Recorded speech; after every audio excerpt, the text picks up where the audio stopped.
Okay, welcome to the Stormcaller's Fury. Last we left you guys, which was a little while ago, you were on a barge making your way down Gambler's Run from the Dwarven capital in the jagged lands of Dolrum. You had boarded the barge, everything had seemed okay. You had heard from some of the run keepers, the guards of this very long river, that there had been some people that had gone missing, and they were a little bit worried that there were bandits either on the water or on the road. They weren't too sure. And stopping off at a tavern, you had a nice little tent-side camp before you continued onwards, and came face to face with the issue at hand, which was what appeared to be some water elementals, some creatures, some these women from the elemental plane of water that were feasting, shall we say, on some of the travelers that were passing by. And when questioned, they said they had to feast. And we did some very long combat, and there were some dangers of people being dragged underwater, but luckily you guys have made your way through it. And we finished off with you guys emerging very lazily onto what's known as the Drowsing Lake. This almost 200-mile wide lake that you now find yourselves on, just floating ever so gently as you drift very slowly towards the village of Barkloss, or town, rather. Is there anything you guys are doing now that you are a little bit more safe and can tell that you maybe have a while until you get to the town?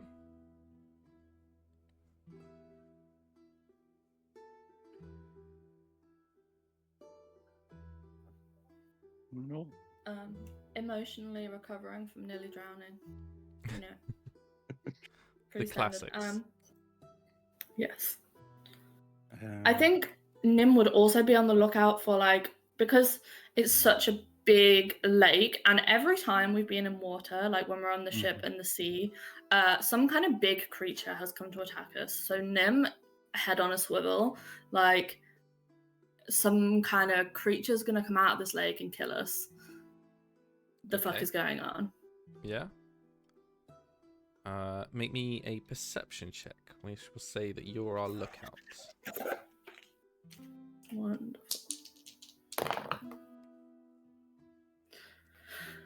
That is an 8. I'm not doing very good at my lookout duty. Yeah, what is, do you think is just that she's exhausted from trying not to drown? I think so. I think keeping her? I think she's just kind of almost a bit too paranoid. Like she's not actually stopping to properly take in what she's looking at. She's just kind of looking around in almost a bit of a panic, because she's like, well, we've just been attacked. Water does not seem to go well for us, and she's just not, she's looking at things, but she's not processing anything that she's seen. She would just skim past it and be like, oh my god, oh my god. Okay. That's fine. I will note that down, that you have not seen anything. Keenan, what are we up to, if anything? Put my pen. I think Keenan is just wandering back and forth, trying different poses, like what looks most piratey. Okay.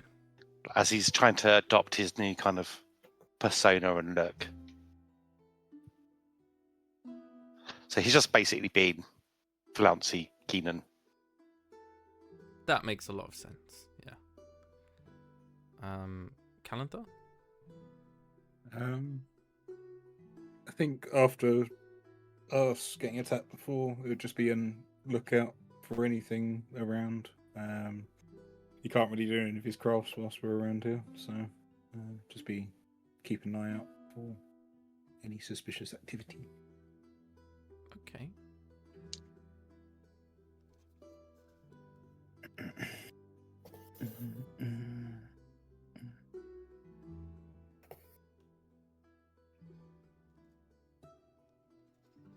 Okay. You all benefit from a short rest as you spend this time sitting around as this barge is like slowly making its way. You can tell there's some currents to this lake, and you kind of have to know where they are in order to actually make any progress. And as the hours pass by, you notice the light begins to dim. And on the horizon, you can see sort of a series of lights ahead of you that seem to be bobbing ever so gently, and they sort of mark out the path. And then far in the distance on the horizon, you can see the soft amber glow of some sort of firelight. And you would guess that's probably the town.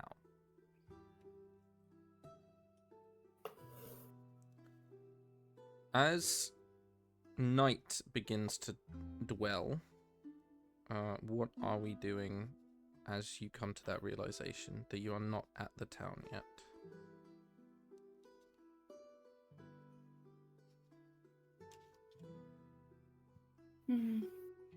How can we kind of estimate how far away the town is? You'd reach it in the late hours of the night. Okay.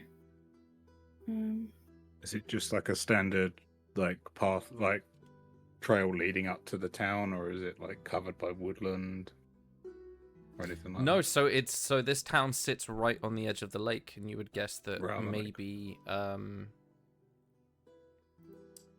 that's where they make a bunch of their trade is from anyone that's passing through as they make their way there.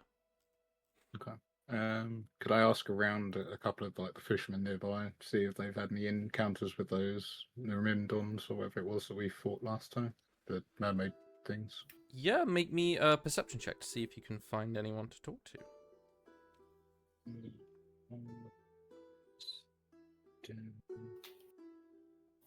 It's a 14.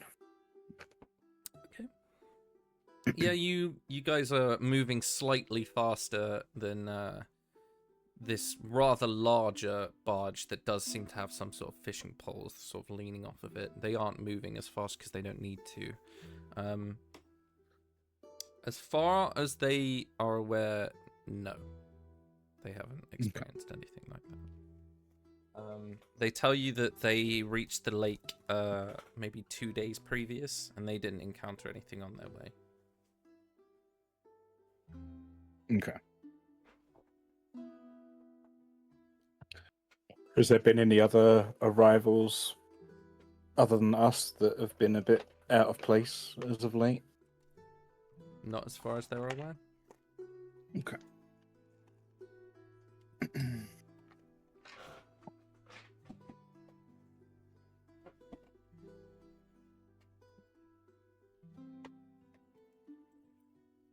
Anything else? All I can think off the top of my head. Yeah.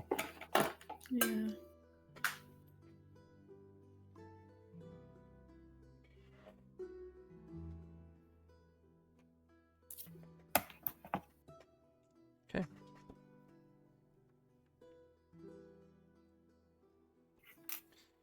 Okay. Grateful that you guys managed to maybe take a nap or at least rest enough as you feel the sort of tiredness of late night. The constellations above you sort of reflected in this lake as the ripples of the barge move past. Nothing seems to come in contact with you as very soon you all become aware. Make me a constitution save from all of you, please. Okay. You get my +2s.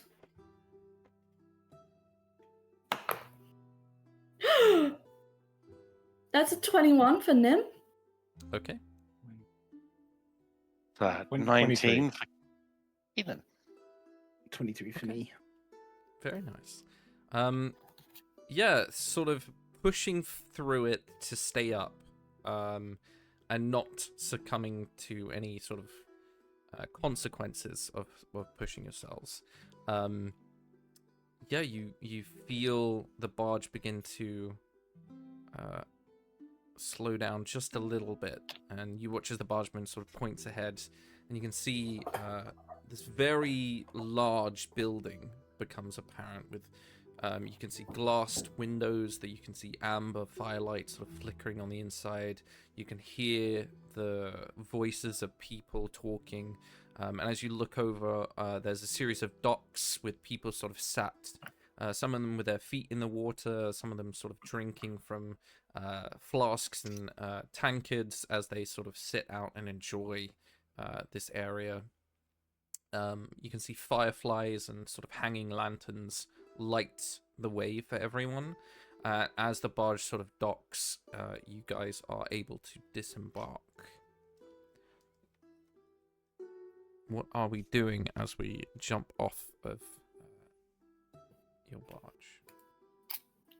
Is there like a clear, like, tavern or rooms or something near the docks? Or if there isn't, then she's gonna ask the bargeman. Is that the word I want? The guy who's been like in charge of the boat, where is best to stay in town? You would guess it would be the biggest building, which is the one that has all the people in it. Then yes, she will kind of turn to the others and be like, beer? Sounds like a plan. Awesome. Grog, not beer. Grog. Well, you like the finer things in life, Keenan. Grog's not finer. What? Pirates drink. That's why I'm surprised. Pirates drink grog. Oh yes, Pirate Keenan. I remember Oh, yeah. this. Yeah. Not feeling a rum today, though. Okay. Oh, rum. Why is all the rum gone?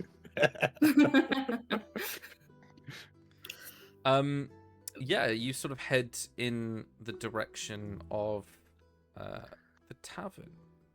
I'd say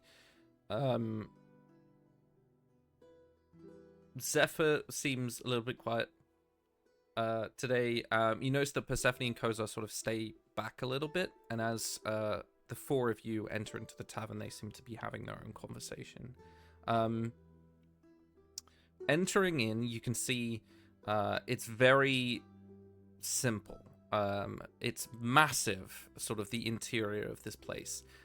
There's two different hearths on either side of the room, and just sort of huge tables, sort of one whole table spans the entire width of this building.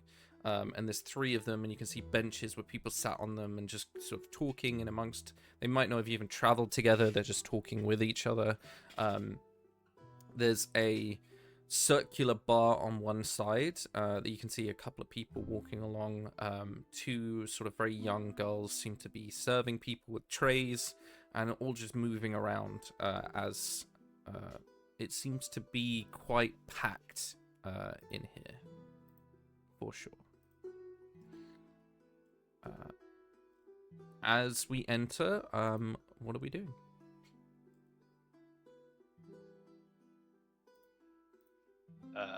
Keenan will look around, see if there is a bard entertaining people. If there is, he will kind of join them, accompany them on his lute. If not, he will just start wandering around playing random little ditties on his lute, seeing if he can attract an audience. I would say there is a bard. He's sort of playing this strange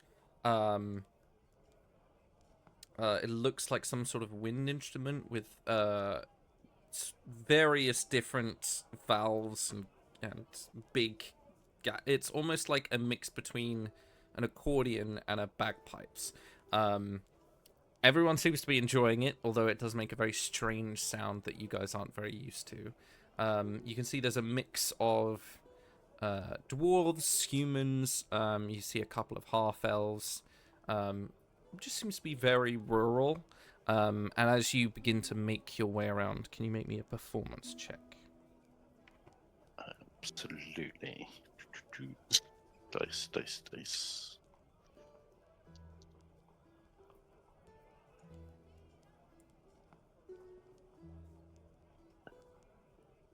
That is an 18.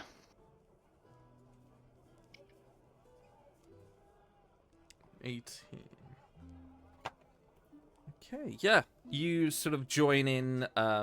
It's more of a...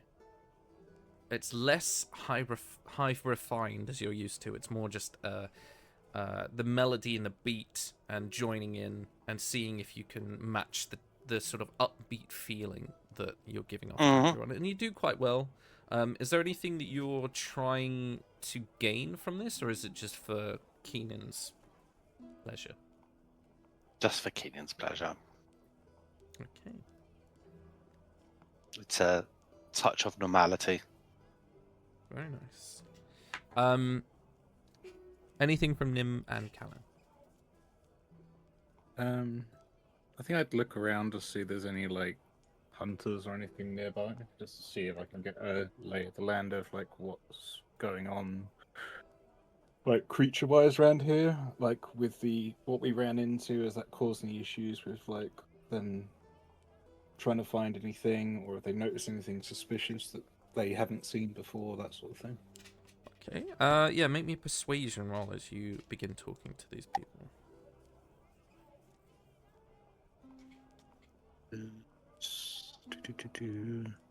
It's a 19. 19. That's a good question. The beasts of this region, they tell you, there's a lot of, I'm trying to remember the name of, there's a lot of Aparis lions, which are essentially just very big mountain lions with 6 legs. They seem to roam a good portion of the Elinzia crests and the Euthulafern, so the mountains and the forests around here. The most they do is try and make sure that they don't attack people's cattle or any travelers on the road. It's less so much a population control, more just a monitoring to make sure they don't do anything.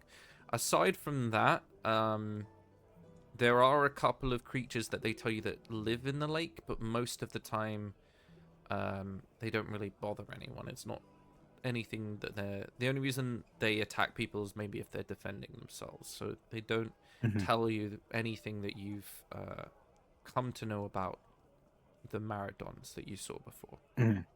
Okay. Right. Are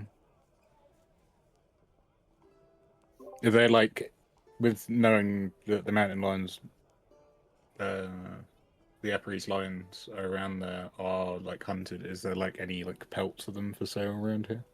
Just so I can kind of not here, no. You would guess is probably at Desperatus Junction, the crossroads. Okay. I'll keep an eye out. Thanks. You'll wander over to wherever Lim and Keenan are hanging out and just sit down with a mug. Yeah, Nim's probably gonna try and like grab a table, like kind of near where the Bard and Keenan are. But she's mostly just like trying to chill, take in the atmosphere, and just trying to decompress from the day of, like, she doesn't really like water. She's not a water person. So she's like, thank God we're back on dry land, kind of thing. Okay. Are we ordering any food or drink? Yeah. She'll order like, yes, she'll probably have like at least a couple of ales and just be like, I need this. And she will also ask one of the like staff about rooms and be like, can we get some rooms for the night? Okay. Yeah, so a mug of ale, just generic ale, is about 2 silver. And a good, comfortable room is 8 silver. So in total, for an ale and a room together, is 10 silver per person.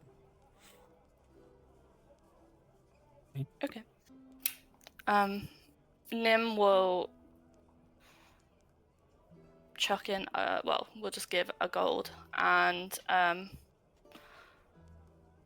of look to the others and be like, do you guys want an ale and a room, or just a room? An ale, a rum, and a room, says Keenan, and he'll like flick a gold towards Nim, you know, like off of his hand, so it like spins in the air. Mm-hmm. Cool. Room sounds nice. How about we keep the drinks flowing? Throw in some wine as well, and I'll put a gold in as well. I think we've earned a bit of rest and respite, haven't we? Let's be fair. Yeah, so she'll like basically in total she will give the like bartender lady that she's talking to, she'll give her 5 gold and just be like, yeah, that'll be however many rooms and just keep the drinks coming. Okay.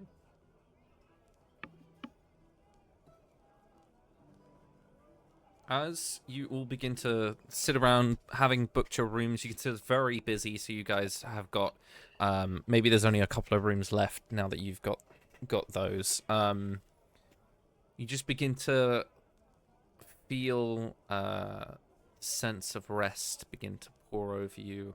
It's late. You got a little bit of a rest earlier, and as you all begin to feel a little bit buzzed from the ale and the rum and a little bit of the wine, and settling in, all discussing that maybe you should take to your rooms. As you begin to move, you begin to hear screams from outside and people running past the window. What are we doing as that becomes very apparent? Slightly tipsy Nim like grabs the weapons and shield that I'm sure she's like rested on the floor and just kind of goes to run outside. That's where she's headed. Is there like a window in my room that I can climb out to get on the roof to get a vantage of what's going on? Ooh, great question. No. You falling out with no window. Okay, I'll just gather my things and run downstairs as soon as I can. Picking up the others. Okay. Sure. I think Keenan would be one of the last to go to bed, so he's probably still in the main area having a dance with somebody to music probably only he can hear. So he'll just like kiss some random patron on the cheek and go, gotta go, duty calls, and runs outside after him. Okay. As you guys sort of burst through the tavern doors looking in the direction of these people, they are running past you away from the lake. And as they run, you just get a sense of immediate terror in most of them. As you look back towards where the lake and the docks are, can you pick someone to make a perception check for me? Callan. Okay, sure.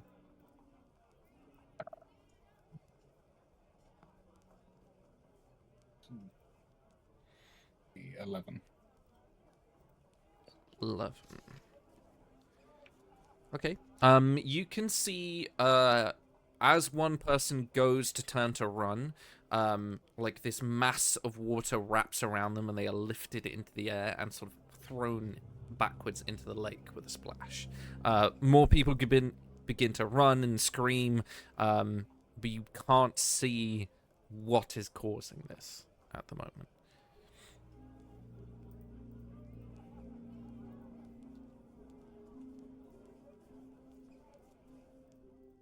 Nim just continues to run towards the lake and is like, I'm gonna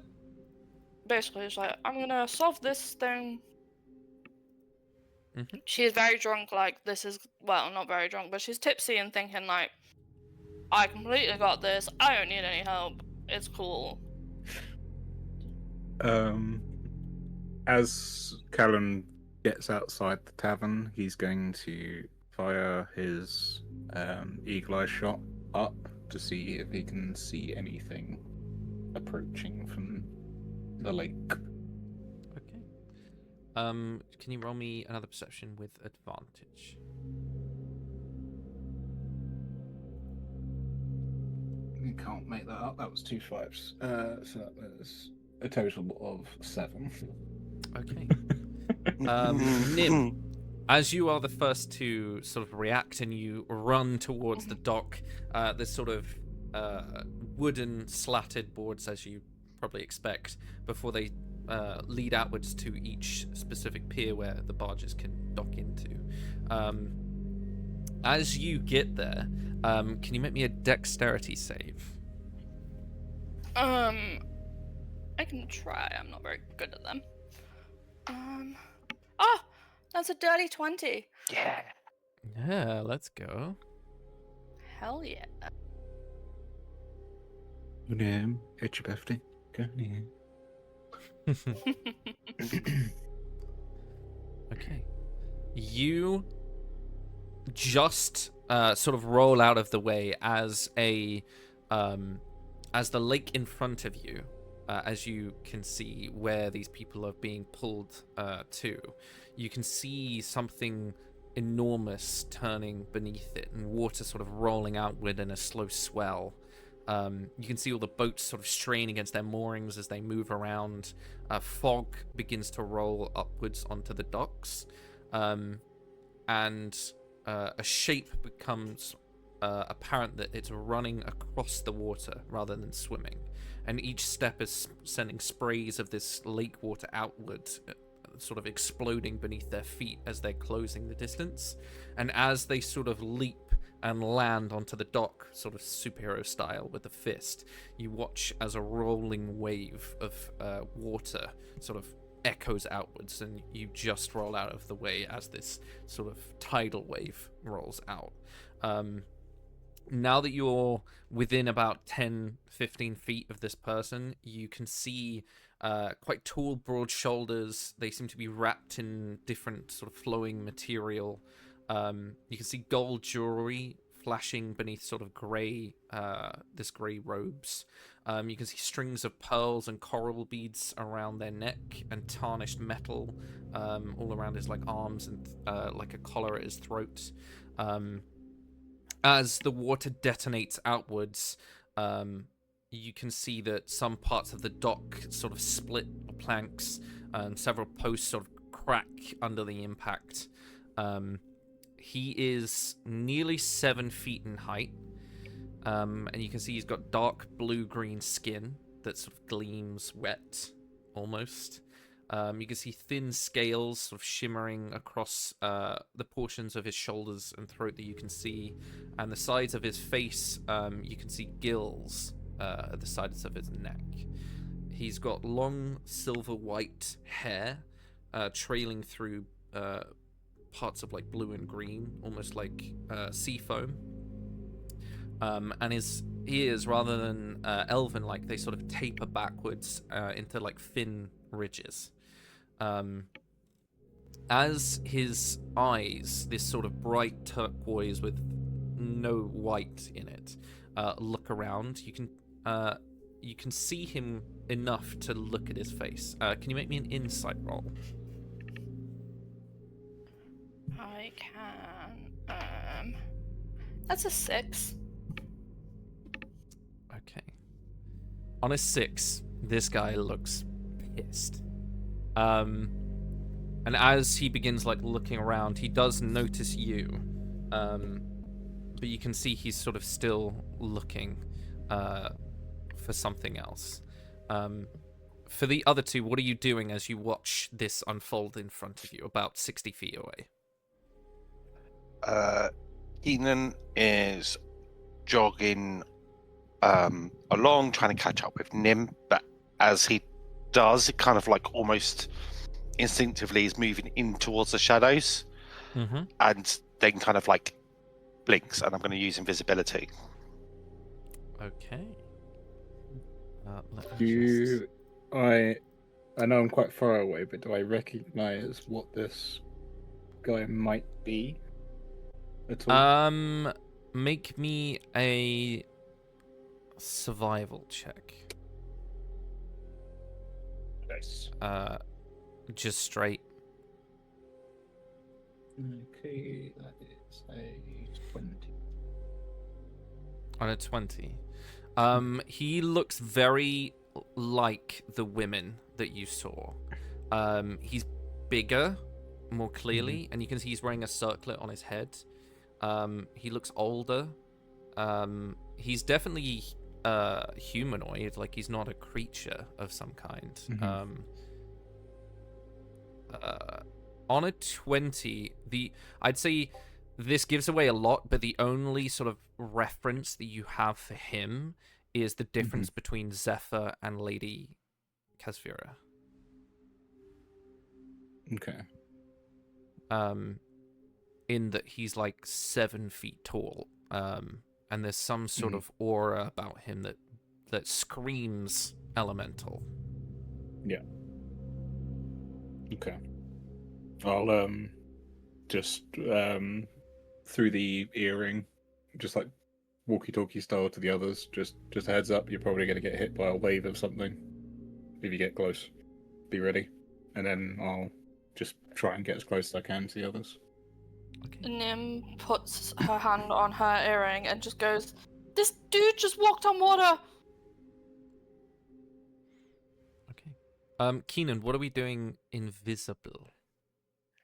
So Keenan hears these messages, smiles, doesn't reply, and just like he's slowed his pace down. He's just creeping forward to get close. They're ready to fight if fights need to happen, but he's kind of hedging his bets at the moment. Is close. If he can maneuver it, he wants to get behind this guy, out of the way of any shockwave. If he can't, he wants to get within stabbing distance. Okay, that's fine.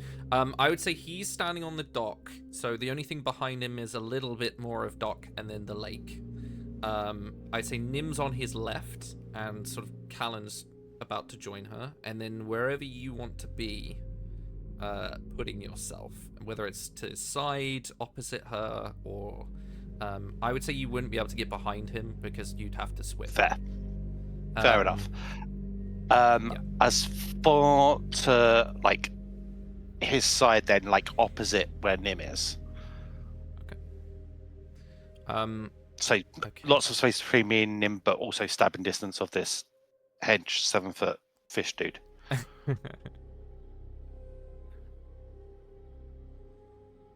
As you get about 25 feet, you're sort of like creeping towards him, sort of trying to flank. Nim, you watch as his eyes move around, and then he like cocks his head and like flicks. And Keenan, you watch as he like flicks his eyes directly, and you sort of like are staring at each other. Can you make me an insight check? Sure. That is a 3. Okay. It's a little pause that sort of ripples up your spine a little bit, like that gets the hairs on the back of your neck, as you're not sure, and then he sort of like looks around again, and then looks at Nim, and you hear as he looks at you, he says something. What languages do you speak? I speak Common, Dwarvish, and Infernal. Okay. He says something in a language that you have only ever heard Zephyr speak, which is primordial. I had a feeling it might be. Yeah.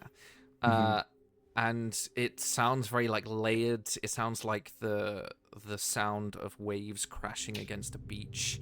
But as he says this, he like narrows his eyes at the two of you, and then like cocks his head the other way. My daughters bleed into this world. Bring me the princess. And you can see he's still looking around.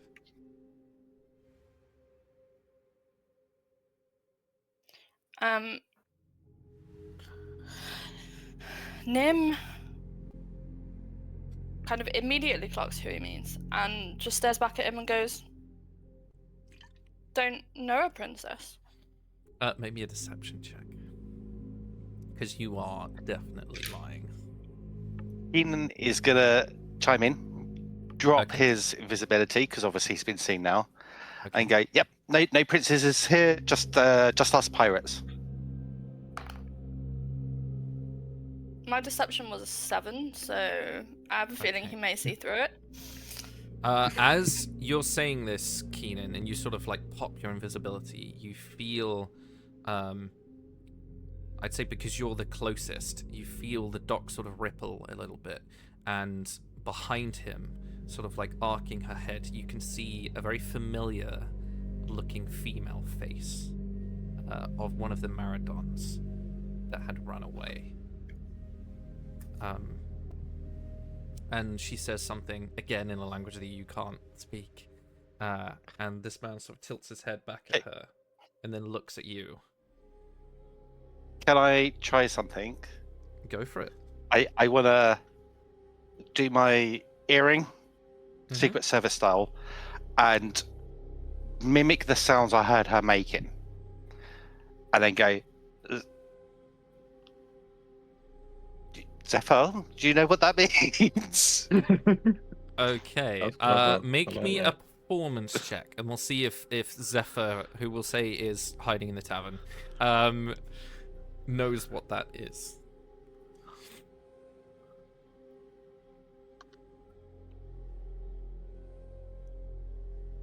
Good lord, I'm not rolling well. 17. Oh, very nice. The woman said to the man, "Father, they hurt us too."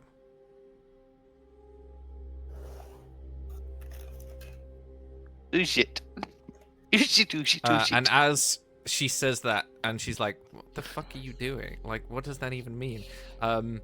It becomes very apparent that you are looking at their father, and you killed some of his daughters. How far away roughly am I from this? How far away do you want to be? 70 feet ish. Yeah, that's fine. So I'm in line of sight basically, and I'm just gonna mind link with him because apparently I don't need to share a language with him to understand him, according to what it says. And I'll just go. We weren't intentionally hunting them. They attacked us on the river. It was self-defense. I can appreciate your loss, and I am very sorry. But we weren't going to just roll over and die. You see, like, immediately his head turns at you, and you can see that sort of pulsing turquoise eyes. Do you have any understanding of what is happening to the planes beyond your sky? Or are you creatures truly so small that you cannot feel the world breaking around you? There has been signs. I haven't been called back to my duty for a while, which has been a bit worrying. We've had many encounters. Would like the princess to be held responsible for her family's actions. She wasn't even alive. I'll just earring to Keenan. This is very political. just a heads up, it looks like there's some war crimes involved. Yes, can you roll me an insight with advantage now that you can actually talk to this person? Yeah, sure. That's a 9. I'm not the person for that. Okay. With advantage. Mm-hmm. That's impressive. I rolled a 7 and a 1. Wow. Yeah, it's definitely something political for sure. Yeah. You're not sure why he would want Zephyr. Could be from what we know of Zephyr's heritage. Could we piece it together, saying that there's obviously some rift between the different elemental lords, and piece it from there? I'd say yes, but you don't really get any more details other than that. Yeah. Okay. So I'll just earring to Keenan. They're definitely after Zephyr. I'm guessing we're in a stalemate here. I don't think he's going to back down. His daughter's blood is on our hands at the end of the day, even though it was self-defense, but still. Keenan, you can see the woman in the water sort of splashes water at her father.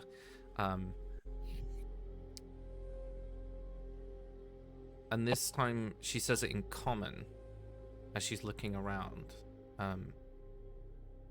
Father, I can't see her. She must have run. He's like, I'm sure these people will tell me once I remove their lungs. And just begins looking at each of you to see what is going to happen. Keenan recognizes the threat and is like, okay, not going to back down.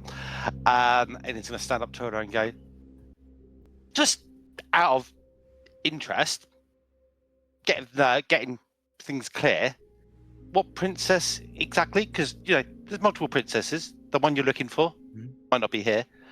But also, why? Why her? I mean, she's political asylum. I don't think she's really responsible for her. And he does bunny ears. Family.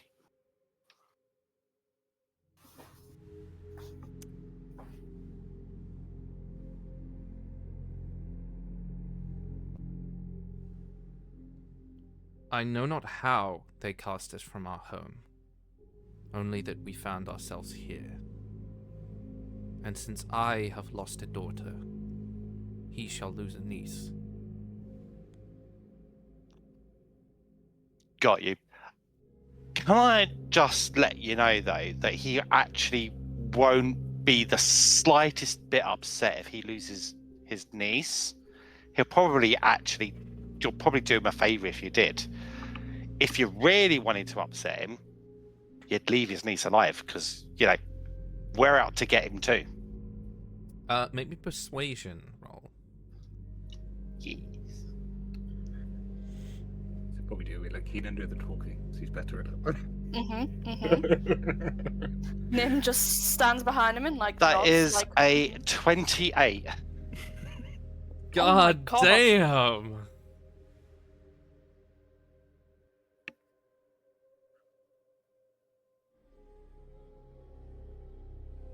28. Crazy high roll.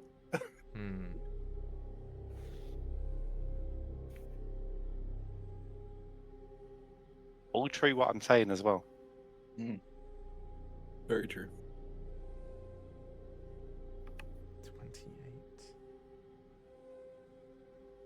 Okay. I set my idea, but I'm going to see how this plays out first.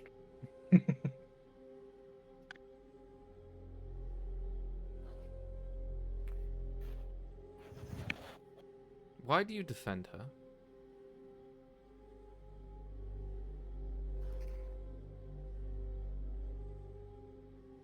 Because, unlike you, I don't hold her responsible for her blood king.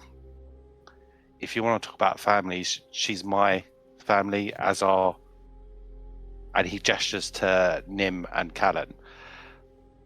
We've chosen family, and I will defend them to my dying breath. Again.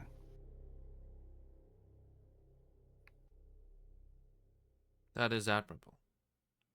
And you see he sort of bows his head ever so slightly to you, Keenan, and goes to turn. And as he turns, you watch the daughter sort of grab his leg, and you can see her sort of viciously pleading at him.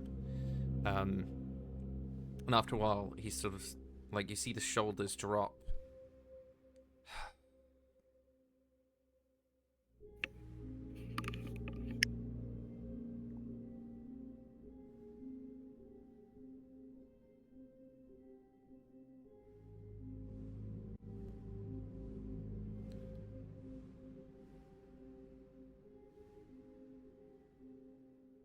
You say you are his enemy. We're certainly working against him. Perhaps you would be useful. But alas, my daughter misses her sister so. If you survive, I will help you. Can everybody roll me initiative?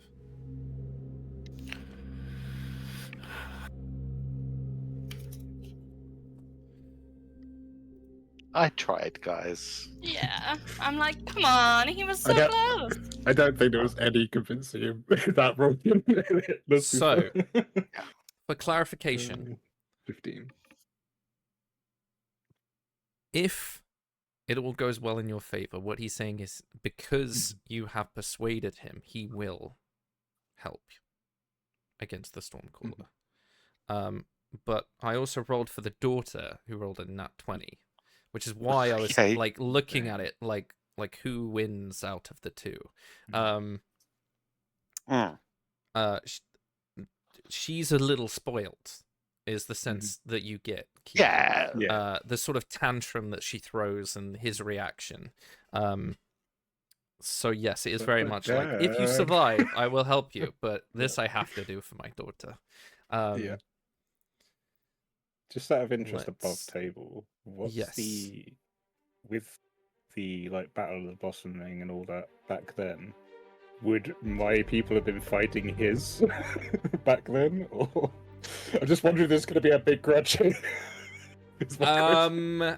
Some of them. You would have fought some of them, yeah. Okay, just checking.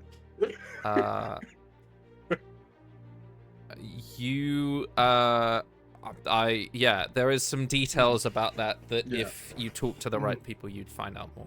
Or him. No, I'm just wondering if he's going to go for my throat straight away. That's what I was asking. No, he's if Zephyr were in his presence, he would go for her. But since she is in the tavern and he doesn't know that, he's just kind of like, I'll make a demonstration for them, and we'll see how it goes. Yeah. Okay. Cool.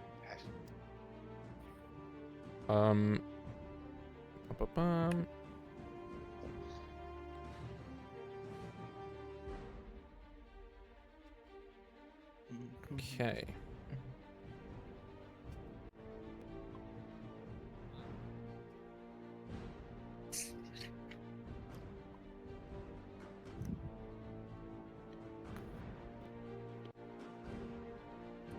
Nim, what is your initiative roll? A dirty 20. Keenan? I also got a dirty 20. Nice. Callan? 15. Oh, that is so bad. Keenan, you are up first. For clarification, as you were sneaking up, the sort of spray that he left on the floor, as you stepped in one of the puddles, it sort of rippled, and you could tell that he could tell where you were without even needing to look in your direction. Okay. As in, he has blind sight. So even if you're invisible, he can still tell where you are. Fine. Quick assessment of the playing field. Does it look like he's going to be fighting as well, or just observing? It looks like he is the only one that is going to fight you. Got you. Okay. As you watch the daughter sort of like swim away, she's still holding part of her shoulder. Clearly she's injured from the fight that you guys had. Fantastic. In that case, Keenan is going to look him square in the eye and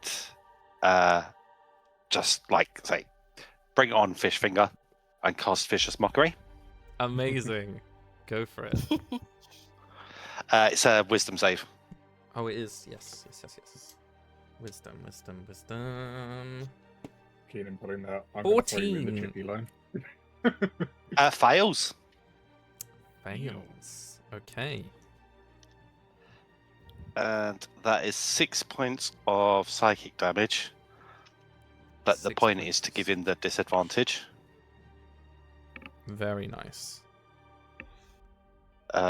Because this is a potential ally, so we just need to not kill, just dissuade to fight. So he's going to use his movement and bonus action to back away as fast as he can. Okay, that's no worries. Nim. Nim is.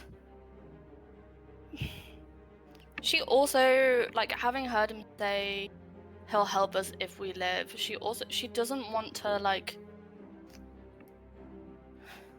she doesn't want to accidentally kill this man, so she's I hesitates. will say that you guys have enough information to think that he would be on the same level as Zephyr's mum, so don't hold back.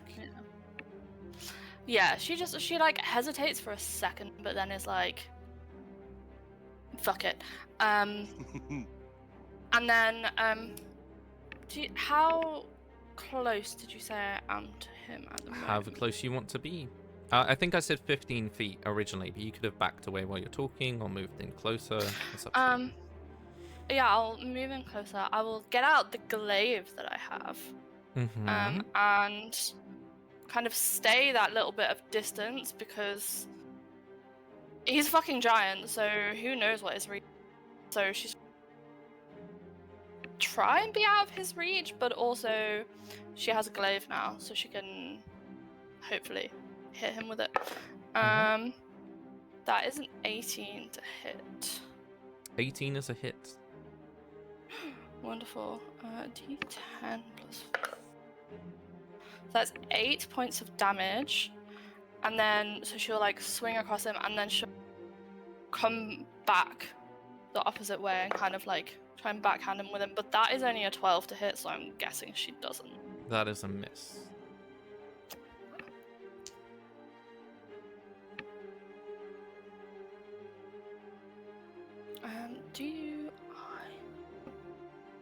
I think.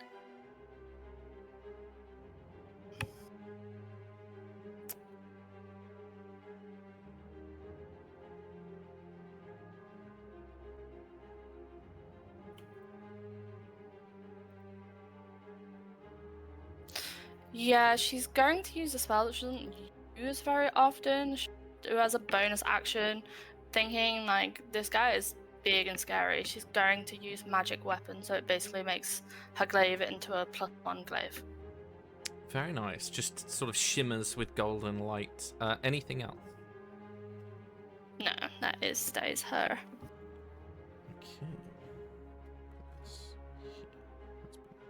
Okay. Kalantar.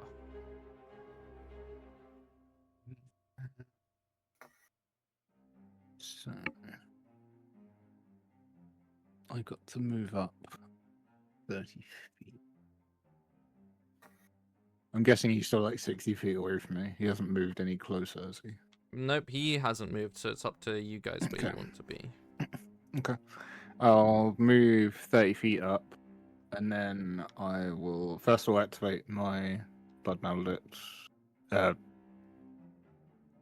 Crimson Rite, sorry, because I haven't done that yet since long rest. So do that. Oh, rolled low for a change. Nice.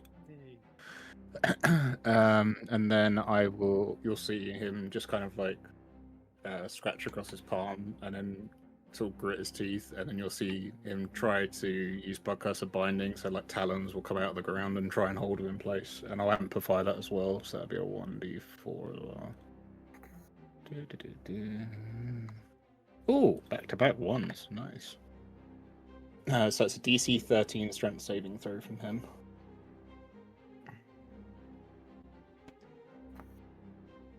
Ooh. So he's got a +6, but that is an 11. Okay, so that doesn't work. I don't think I've ever had that work other than like level 3. Right, so I will go for a longbow instead. No, I mean it's 11 total. Oh, 11 total. Nice. Yeah. So he's restrained for 1 minute. His speed is 0.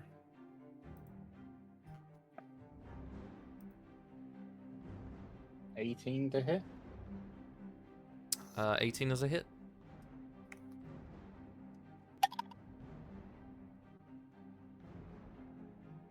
10 piercing damage and 3 psychic. Okay. And like as he's like bringing the talons up, and you see the talons like grip round him, and then the arrow just like slinks into his chest. You just hear Callan shout out, "You're a mighty foe, but even they can fall." And then I'll move my remaining 20 feet back. Okay. So he can't move now, and he can't take reactions. That's fine.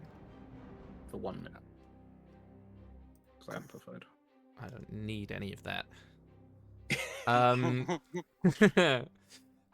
He is going to move his hands round. You watch as this massive portion of water sort of whips out, and he's going to lash it at Nim.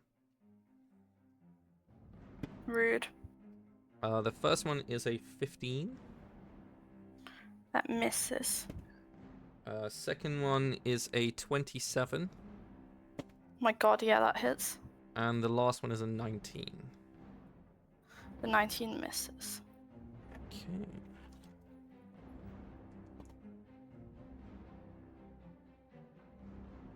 That is 18 points of slashing damage. I am And going... 12 points of cold damage. Okay. I am so glad that I rolled some hit die earlier. She is going to use Hellish Rebuke. Okay. Yes. Which is a dex save.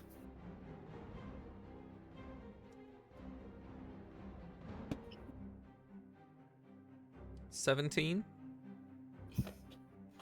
That saves, so he will take half damage. Okay. So it's 7. So he will take...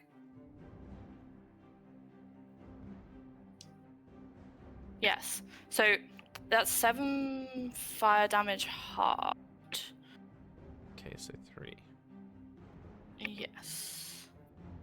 Okay. And she is kind of looking out to see if I think the oh, actually it's 3d10 because I only have 2nd level spell slots left, so it's actually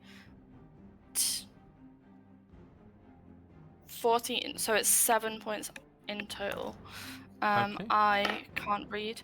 Yeah, but she's also looking to see, did the fire damage hurt him more or less than she was expecting it to? Make me a perception or survival. Whichever one's better for you. They are both +0, so let's see. Oh, for fuck's sake, that's a 6. Well, you have advantage on perception, I believe. Oh, yeah, I do. Well, that's a nat 1, so... Okay. You have no 6. idea. You have no idea. Perfect. Keenan. Okay, he's restrained, right? He's not Callan? restrained, he can't move. So restrained move, is a okay. condition, but he can't move Yeah. at the moment. Okay. So Keenan is going to move within 30 feet of him. Mm-hmm. Still keeping his distance. Is going to say, I thought you were big and intimidating. So far, you've just stood there and given our Nim here a love tap. Useless beast. And do a vicious mockery again. Rude. That is a 7. Fails. So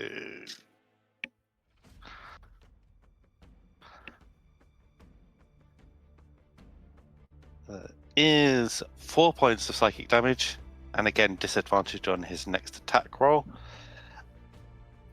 As a bonus action, is going to do nothing. She's going to stand there and poke his tongue out, blow a raspberry. Very nice. Nim. Nim's gonna kind of stay at this slightly further range, and is going to use her now +1 glaive. Very nice. But that's 10 for the first one, so that's gonna miss. And That's a second swing, I've just dropped my dice. Second swing is a quick maths 22 to hit. That's a hit. Perfect. How have I rolled a 1 on the damage? So that's 6 damage. Yeah, 6 damage. Anything else? No. Okay. Callan.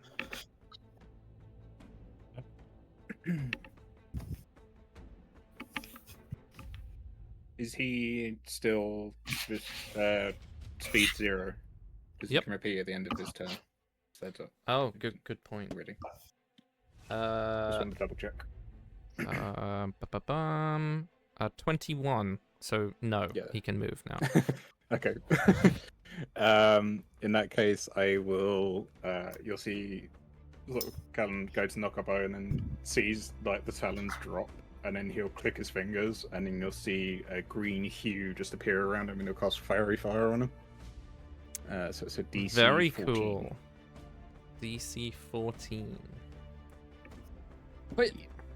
What? Skill? I think it's dexterity. Yeah, dexterity. That's a 15. I rolled a Damn 14. God damn it.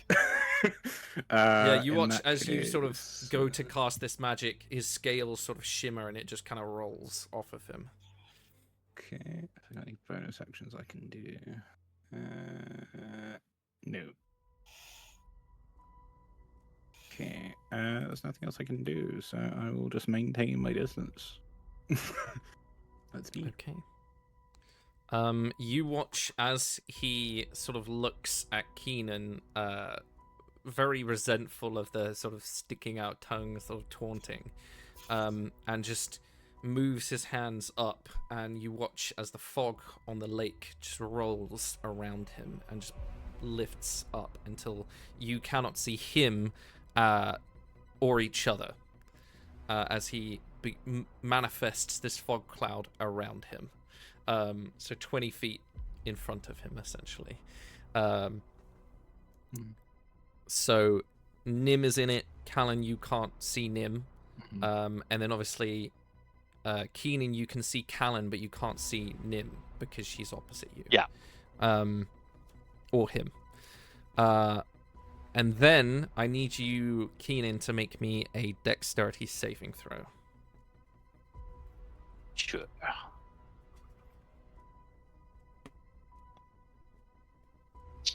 Nat 20 for 26. Amazing. Yeah. You almost as that fog cloud like erupts outwards, you look to the side, and I'm going to use your sort of like bardic and rogue side of things as you look at the Maradon, the female, who's sort of floating off, watching this happen with a soft smile and a little giggle on her. You watch as her eyes flick into the cloud and then flick at you, and you have a flash of memory, and as you sort of dodge out of the way, just this torrent of water comes out of the fog cloud, sort of pushing, and you look back and realize that he's done the same thing that threw you against the stone wall, and you sort of matrix out of the way and look behind you, and there is like the wall of a building, and you're like, oh, that's, thank God for that. Like, Yeah. just Yeah. almost repeated the same thing. So yes, he can do the same water jet that the others could do. But that is his full action to do those things. So Keenan, it is your turn as that happens. You can't see him at the moment. That's fine, because I don't need to see him for this. Very nice. I am going to put my hands to my mouth and in his general direction cast Dissonant Whispers. Okay. It's a creature within range. It is a That I creature choose. within range, yes. I can hear racking it. Yeah, absolutely, yeah. It's a wisdom save. Yes. I believe that is a 16. Beats it. Ah. Would have been good though, because it Anything- would have forced him to That move. would have that would have been good. Anything else?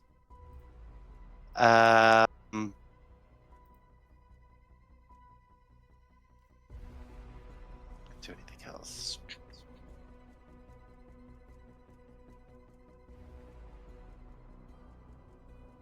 He's going to try and back up out of the fog. Okay. Because this guy's going to have advantage. Keenan knows that he can work out where he is, even when he's Yes. invisible, so he wants to get out of range. Yeah.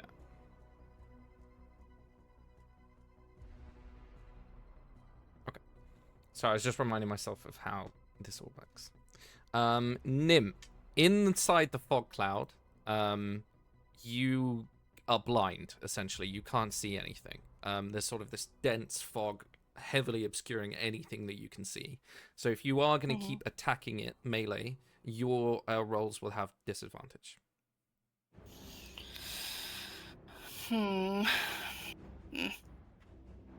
This makes Nim very unhappy.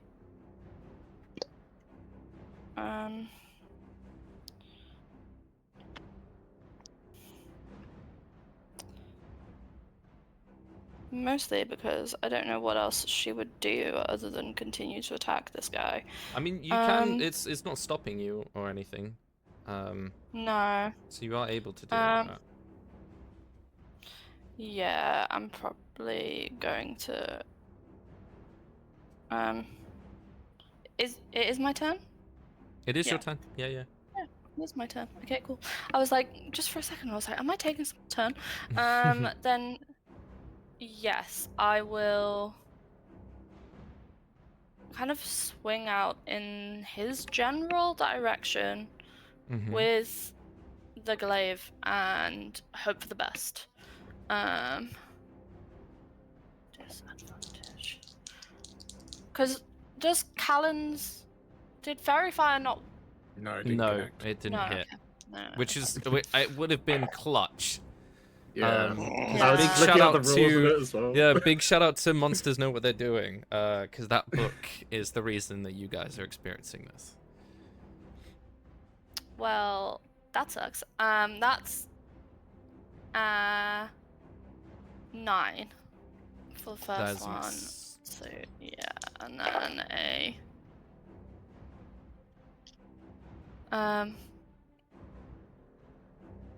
why can I not add today? That is a 10 for the Also a second one. miss. So Yeah, just swinging wide, and you hear just a little chuckle. He seems to be enjoying himself. yeah, I'm sure Anything he is. else? No, there's nothing she can really do in this situation.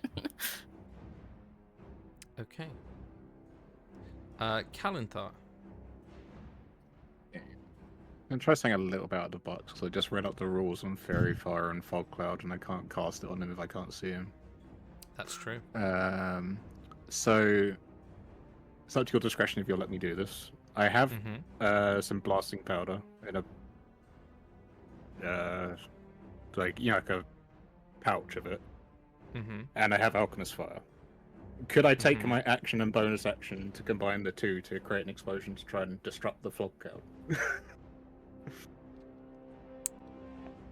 Create like a blast to kind of like move the fog. So it would be your action to combine them, and then another action to throw it. But in combining them, you would also need to make a dexterity check to not blow yourself up. So you can use the Alchemist Fire by itself, and it would just have less damage. Okay.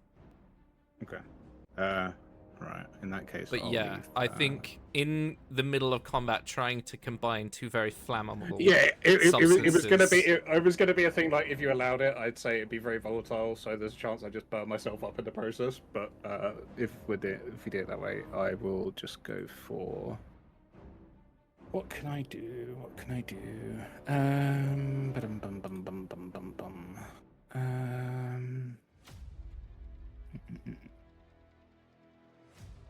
Anything that will work.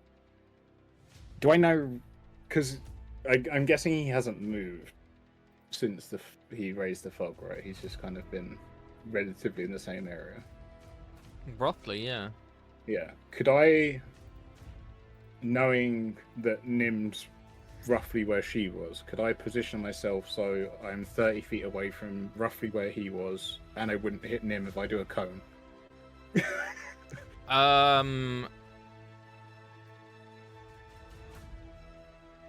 How big is the cone? I need to look it up again. Hang on, 2 seconds.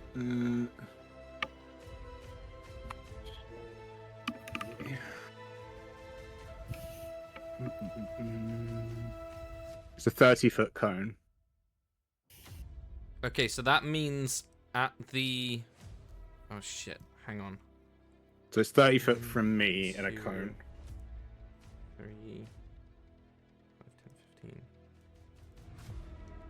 4.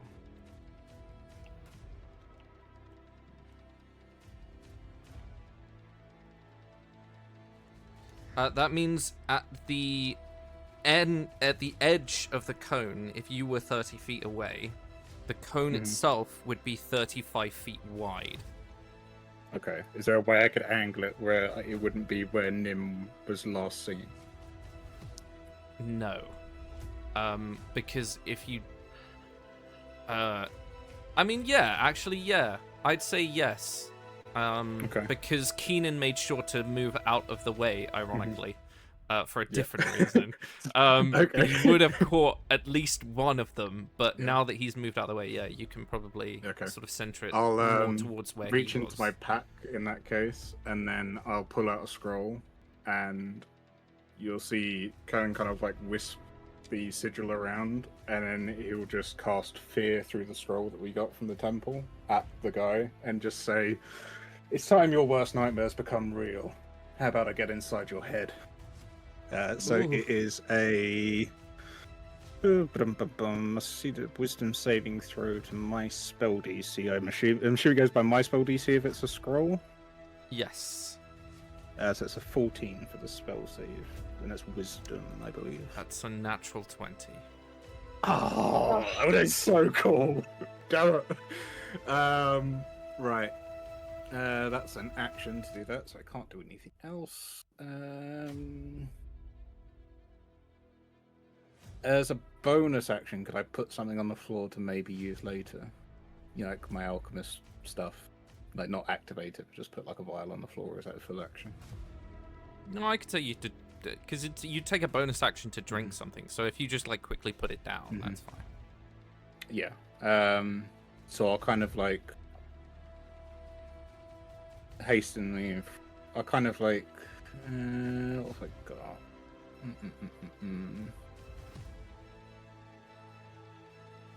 I'll put down one of the satchels of blasting powder. I'll like take my movement as close into the fog as I can get. So I'll go 30 feet in, drop the thing of blasting powder, then go 20 feet back. Okay. And then that's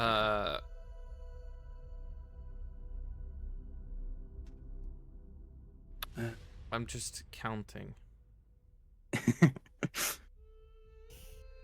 Opportunity Well, attack. 17 Opportunity attack. moved into 30. Move forward. Did you say you move forward 20 feet? Yeah. Yeah, 20 and 30 back, I think. Something like that. It's half my movement-ish. You take...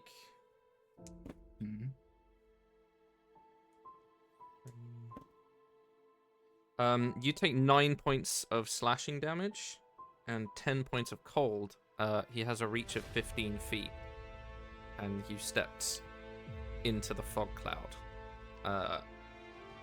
And as you sort of step out, you feel that lash of iced water sort of slap. Just out of interest, in case it is relevant, is he CR 9 or above? Because my AC would be 18. He is CR 9 or above, but he rolled a 20 to hit you. Okay. So he rolled just 10 plus 10. How much was it? Sorry. It was 9 points of slashing and 7 points of cold, I think. Okay. No worries. Cool. Anything else on your turn? That's all I can do. Can you make me a dexterity save? Sure thing. So it's plus 7. So it's 24. Yeah, once again, you seeing what happened to Keenan, you quickly like ready yourself, like crouch a little bit, so bending the knees, and as you're expecting it, out of the fog shoots this like torrent of water, and you just move out of the way. That is his turn. Cool. Keenan. What's the total area of the fog cloud? 20 foot. Okay. I'm going to go towards the edge of it, aiming to get within about 30 feet of him. I mean, and the fog cloud itself is only 20 feet, so as long as you're on the edge of it, you know you're at least 20 feet away from him. Excellent. And I'm going to try something that's probably very dumb or smart. That's fine. You might not let me do it, and it might not work. Let's. What is it? We're going to do it. I'm going to cast Detect Thoughts. I don't see why you wouldn't be able to do that. Well, I'm pretty sure would be okay to do, but what I'm going to try and do with it is the bit that I want you to rule on. Right. So I can detect him because I can't see him. Yes. Right? And then for the duration, I can read his thoughts. What I want to be doing on subsequent turns is holding my action to call out what he's going to do to help my party. So, like, if he's going to cast a spell on them, give them a warning, or if he's going to attack them, give them a warning so they can, like, dodge or whatever. I need you roll me an insight with advantage. I'm going to roll a deception, and this is to see how prevalent who he's going to attack is on the surface thoughts of his head. Yeah. I mean, the Detect Thoughts has to work first. It's a save. Intelligence save. Good point. No, wisdom, sorry. Wisdom save. Let's sort that first. What is my wisdom? +3. Do you know what? What is the DC? 16. I'm so happy I failed that. That's a 14. This is cool. I like this. Okay, so yes, that's my action feel, to cast it. So you can feel his surface thoughts, and as you were expecting, like, anger and violence, you just get a sense of very peaceful serenity, even in this combat. It is like the surface of a lake. It's like he knows he has to do this to show up for his daughters. And in his honest opinion, they are a little spoiled, and he should probably be a little more heavy-handed with them. Part of the surface thoughts you get are that you and your people are insignificant to him, so it doesn't matter, as long as he can talk to the princess, or at least get her to use as leverage. And then as you're sort of like detecting that, I'd say like Nim gives another swing, and he's like, "Whoa, shit, that was close." I need you, roll me your insight with advantage, and we'll see.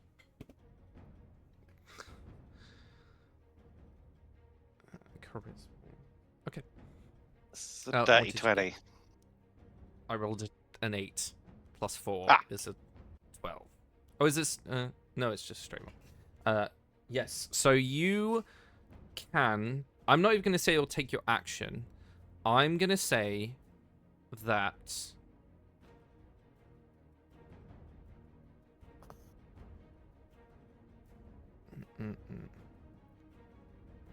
I'm going to say that for the purposes of telling the others what's about to happen,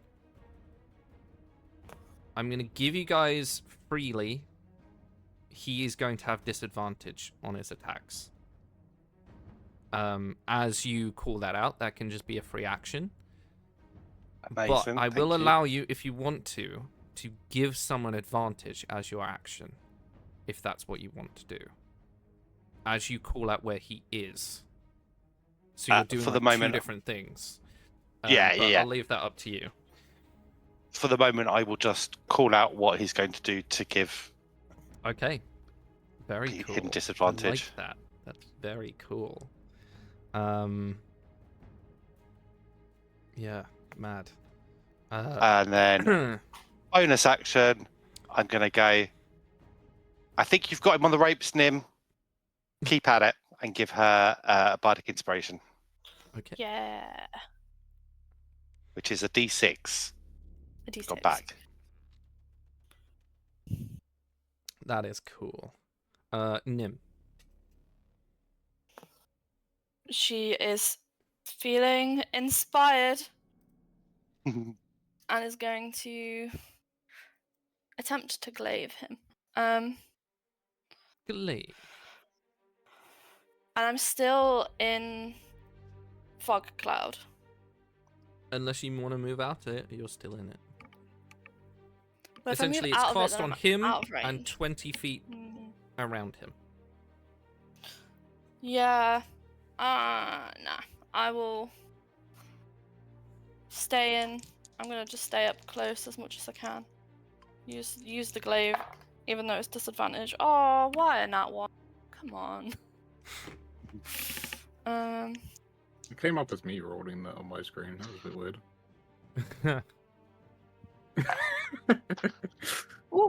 Ooh, that is an actual hit because that is a 19. That is a hit. Yes. Which is 7 damage. Okay. And I have 1 spell slot remaining, so I'm going to use it for Divine Smite. Very nice. Which gives me 3d8. I don't have that many d8s, so I'm going to have to 2, 3. Because I'm assuming he's not a fiend or an undead. He is not. No. Oh, 8? Really? On 3d8, I roll 8. That's 8 radiant damage. Amazing.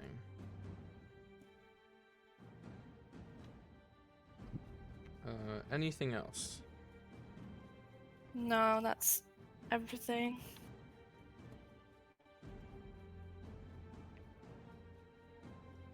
Canada. Yeah.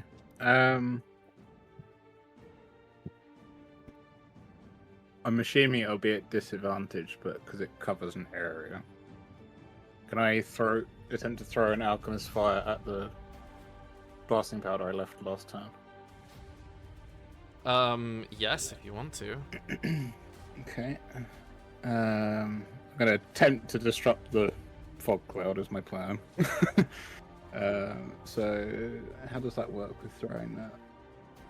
Because it just shows dexterity saving throw. So it'll if they be get your. burned on it. Is it just my range attack? It's So like just what your I normally ranged have? attack, yeah. It's a non-proficient ranged attack. Okay, so take off my proficiency, so it's +6. That's an 18. At disadvantage. Was that at disadvantage? Sorry. Yes. That is a 13. To try and hit my blasting powder. 13. Do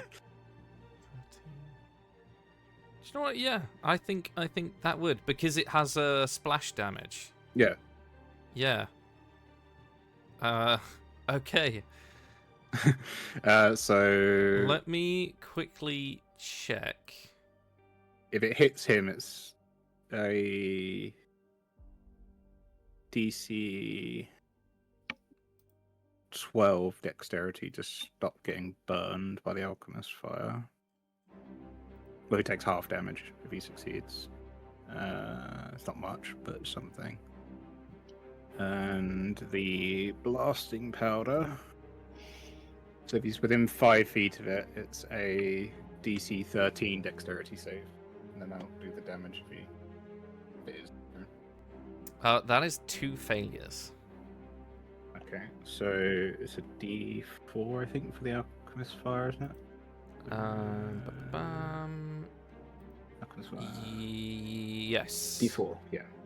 Yeah, so it's a D4 and 3D6. Okay, so that's 3 points of fire.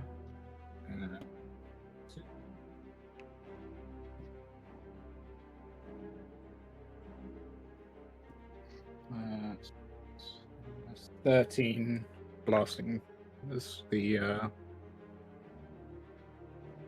blasting powder goes off. That's bludgeoning damage, sorry. That is very cool. As you just like mad scientist style, you just see him like uncork it, lob it, and it's just like, how about now? Can I see you now? It's like, hopefully no cloud will I'm disperse gonna his say, I'm gonna say that.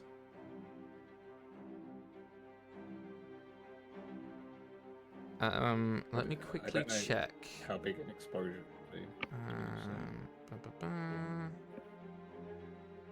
Oh. The blast radius by 5 feet.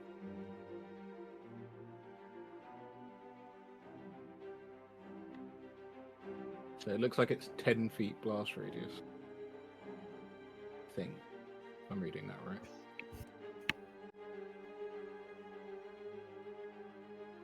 So I guess it would be, if you're counting for like the pressurized difference, maybe 20 feet dispersal, maybe. But it's up to you. Okay. So as that sort of the shock wave of the blast powder erupting,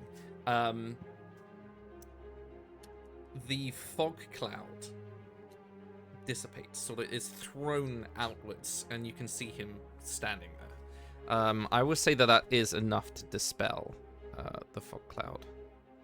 So I was just checking the level of spell. So it's normally gust of wind, which is a pretty high spell. So he rolled to see if he could keep control of it. He did not succeed. Nice. if I only found a use for that blasting power I've been holding on to for like. Yeah, because Gust of Wind is only a 2nd level spell, so just an eruption, Cool. like an actual explosion. It's like, poof, and like the. I'll just do that cool guys like look explosion thing and just like turn as it goes. I'd say as that cloud sort of dissipates, Keenan, you look at Callan and it's just got like a thumbs up. As the explosion. Just finger guns. Just. Yeah. Yeah. Okay. Anything else on your turn? That was awesome. Assume that's the bonus. My main action, right? Through that. Mm-hmm. I have no bonus actions other than reactions, so I will save my thing because I haven't got anything to do. Actually, wait. Bonus action for potions, right? Bonus action for that potions. potion, Yeah. Okay. So it's 2d4. Is it 2d? Just roll it for the bonus, isn't it? For that Yes. Yeah. 4. I can't read those dice to save my life from me. So 1, 4, so 5 plus 2 is 7 healing. Nice. And then that was my last potion of healing. Cool. Right, that's me. That's all I can do. But that was finally got used to that blasting power. Nim, you watch as this elemental in front of you looks at you, sort of like smiles a little, and turns and steps towards Keenan, so you will get an opportunity attack. Oh, 100% taking that.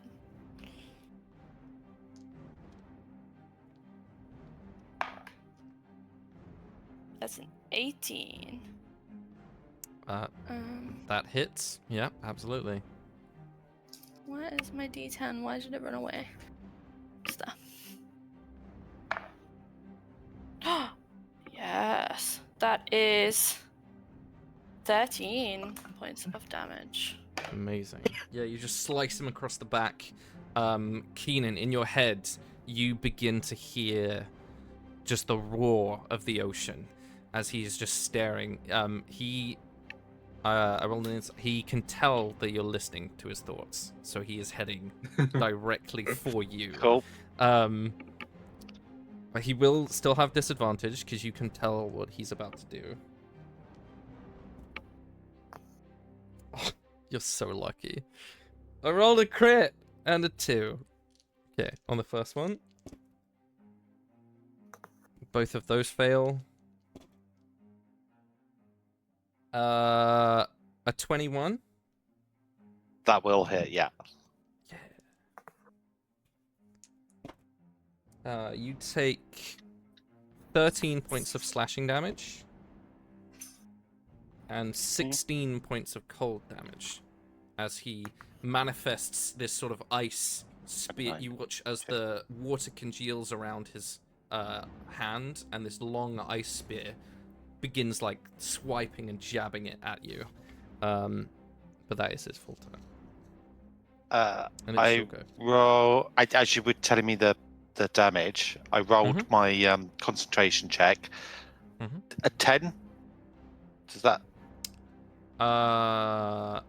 So it's the total damage halved.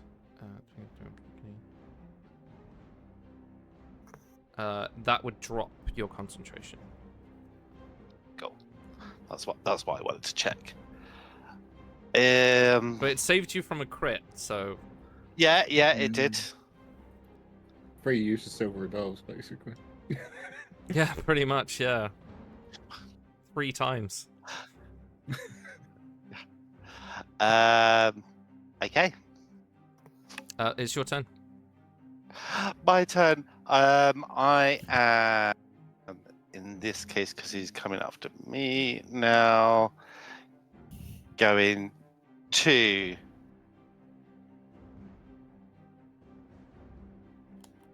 bonus action disengage. Cool. Back the hell away. And action, take a healing potion. Fair enough.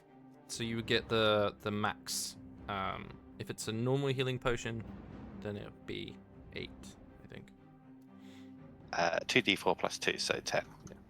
10. Cool. I was just checking it, literally as you were talking. It wasn't Yeah, I was I couldn't correcting remember. you. No, actually, in my head, I thought the right dice, and then I did the maths wrong. I was like, I didn't plus the 2. That's...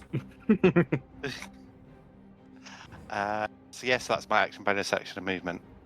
All gone. 30 feet away. So Nim, he is 30 feet away from you now, because he's next to Keenan. Okay. Then I will move. He's not next to Keenan. Keenan's run away. Oh, well, yeah, he was next to Keenan.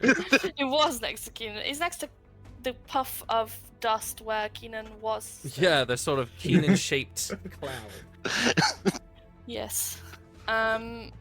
Nim is gonna move 30 feet closer to him, and she's real loving this glaive, so let's... It's not the same, though. It's just not the same. No, but she's enjoying. She gets to be a little bit, but We'll get Red Promise eventually. we will.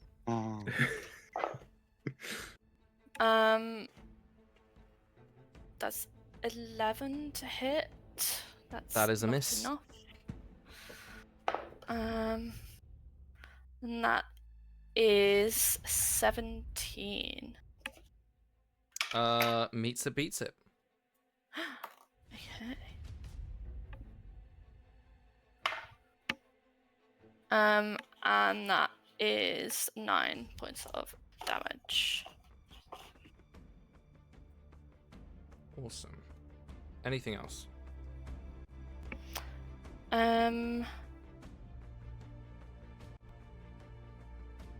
I think she is going to...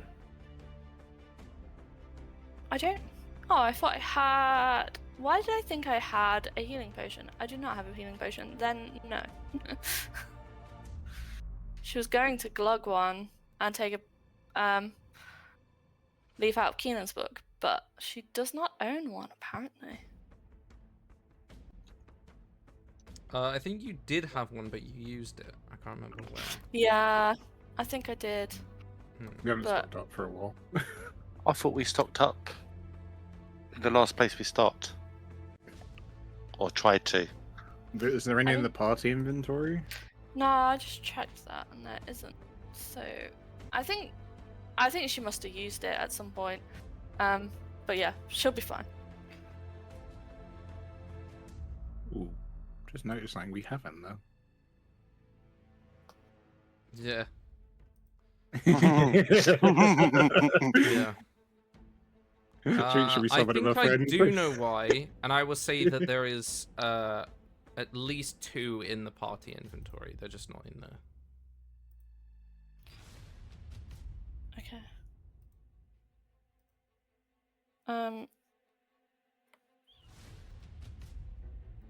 Then I feel like if I can, Nim is gonna drink one. Yeah, Once go for it. Yeah. from the party. Okay, perfect. But I will have to roll.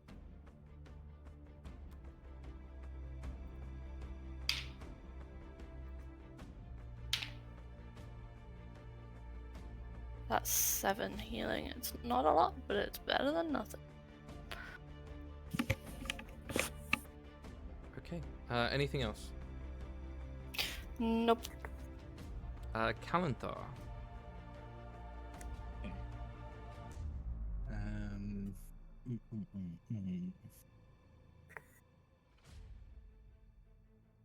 Right. I would have, because I know I haven't mentioned it for a while, but the Steel Defender was made, but we didn't bring it up in any of the other combos. Would it theoretically be in the town, or would it not be at this point? Would it have been able to come on the transport with us or not? Because I would have made it before. Yeah, we I'd say started. yeah. I'd say for the purposes of context, it can't swim, so Yeah. it was probably best that it didn't engage in combat during that Mhm. session. I'd say yeah, it's Okay. it's it's probably still on the barge. And then when this began, walked Would you allow me a towards what bonus was action going to on. like do like a whistle and like say for it to like run over, just to give Yeah. us Absolutely. okay. How is it? How do you communicate with it? I don't actually remember. It's a telepathic thing within 30 feet, but I was thinking if I do a whistle, it will probably hear it from further. So, I'm assuming it'll take it a turn or two to run over her. I think it's only got 30 feet. I will say that it just so happens that the barge you're on is 30 feet away from them. Okay, cool. Yeah, so Well, it's I'll in one of the whistle for- docks. It just yeah. happens to be further down the line. So I'll whistle for the defender. It'll come like running over, and then I'll ask it to like basically stand between me and Keenan, like between us and the Myrmidon. And I will then click my fingers again and try to do Fairy Fire again on the guy. Okay. So it's a Dexterity 14 for him.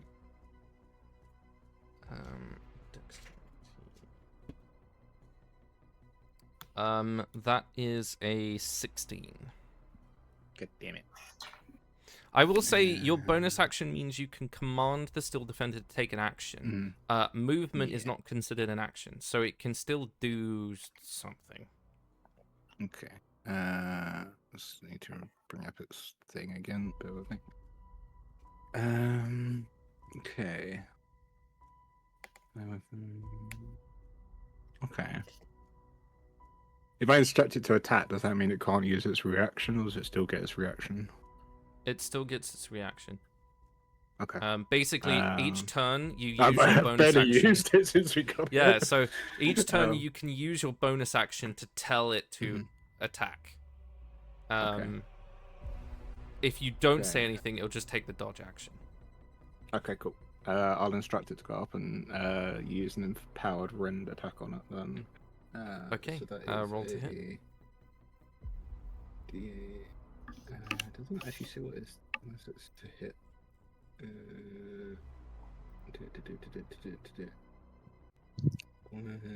Saving throws damage. Doesn't actually say what its roll to hit is. It uses your spell attack modifier. Okay, so spell attack plus 6. So that's a 17. Hits. You guys watch as Canonthar whistles in the air and thundering along the wooden planks. You can see the sort of quite large form of his still defender, and just like as it reaches, this elemental just clocks him around the jaw with like this iron, steel fist. Just roll me your damage. So it's a D8 plus 3. 5 points. Okay. Just a nice sucker punch out of nowhere. Very nice. Anything else? That's all I can do. And that's all I can do. So that's me. I really wish I could keep that up on another screen. I might do that. Okay. It's my turn. Callan, can you make a dex saving throw, please? Oh, no. Sure thing. Plus 7. I'm sure this isn't a disadvantage. No. So it's a 14. That is a fail. Okay.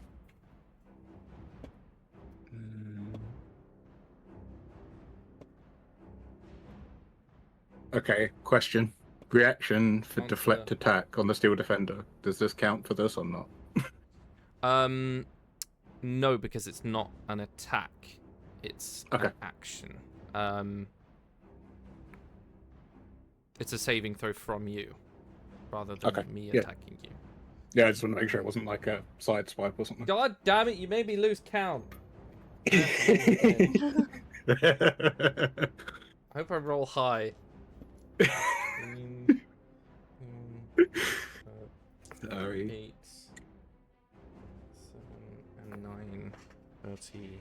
That is 42 points of cold damage. I am down. You guys watch as Steel Defender like clocks him around the shoulder. This Elemental sort of like lifts his head up, knowing that it's Kalanthar, and moves his hands up, and you can see the lake behind him sort of lift and just shoves it forwards, and like a torrent of water hits Callan. He goes flying into the side of a building, looks wet. You can see water pouring out of his mouth. Maybe some of it went in, and just the force of it. He is unconscious at the moment. That is my turn now. Keenan. Changes what I'm going to do. Keenan is going to call out where Callan's body lays unconsciously and go, "Get up, you lazy bastard. There's work to do," and cast Healing Word. Amazing. We love that. Don't even get to do any death saves. What a shame. Do you take 8 points of healing?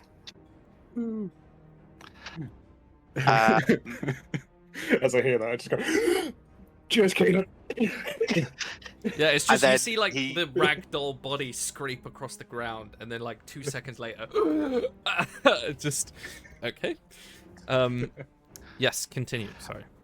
And then, so he's called that over his shoulder towards Callan, and then he turns his head back round, locks eyes with this dude, and goes, "Jesus, you can't even take down our weakest member," and casts Vicious Mockery.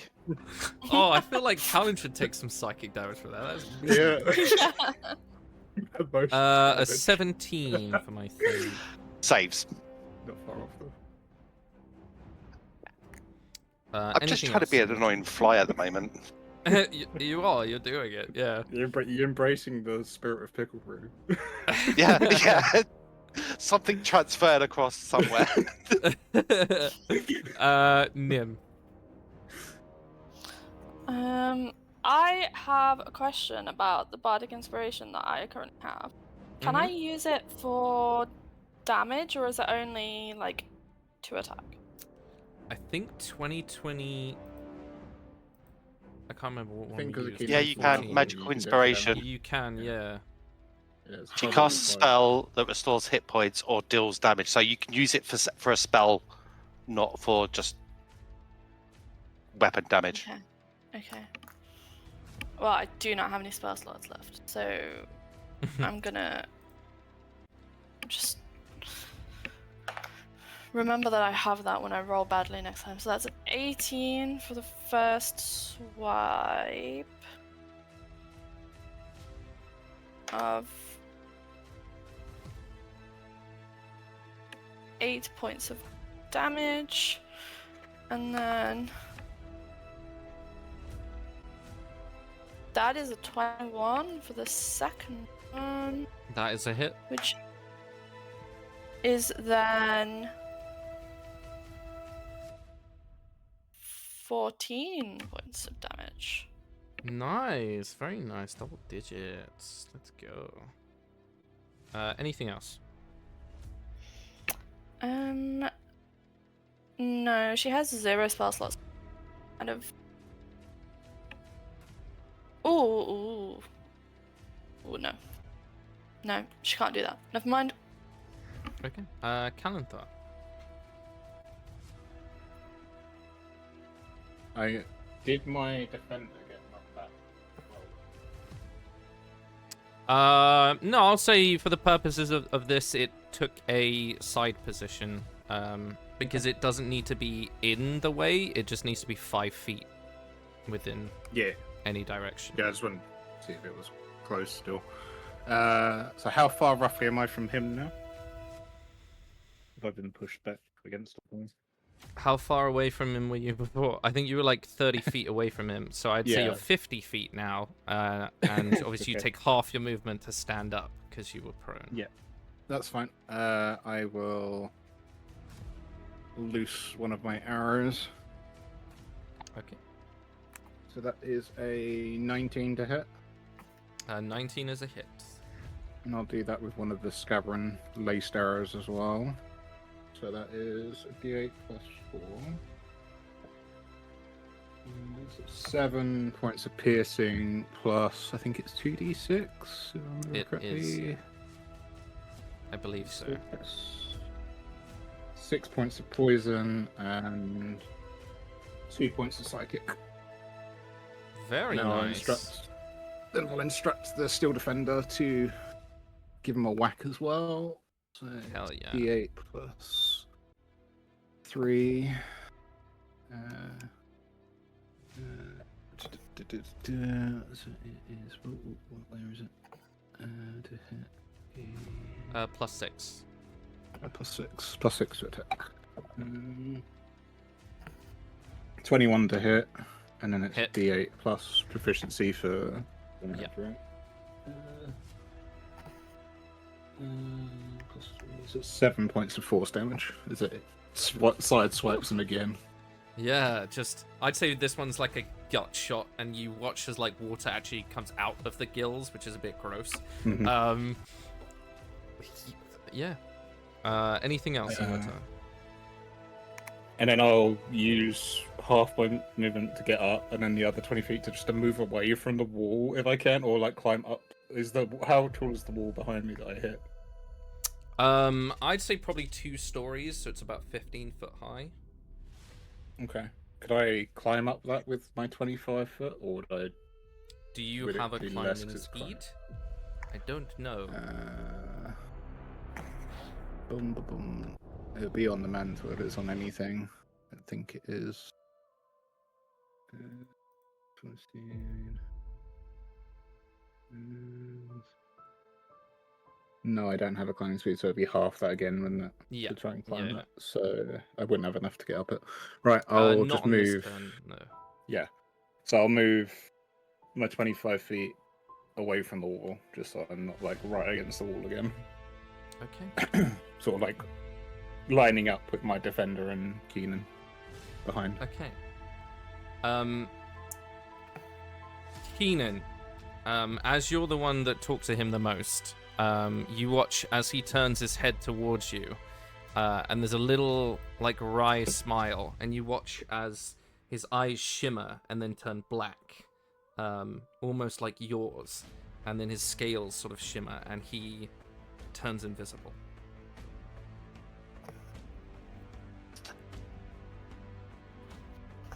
He's going to copy you.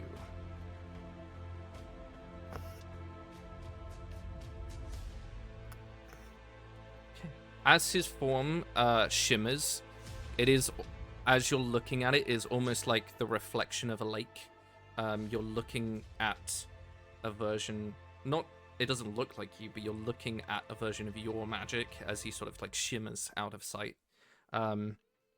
There is like a brief pause as even the Maradon floating in the water just sort of like heads cocks looking around for where he's gone, and then sort of a slow clap begins to echo out across the docks, and walking along the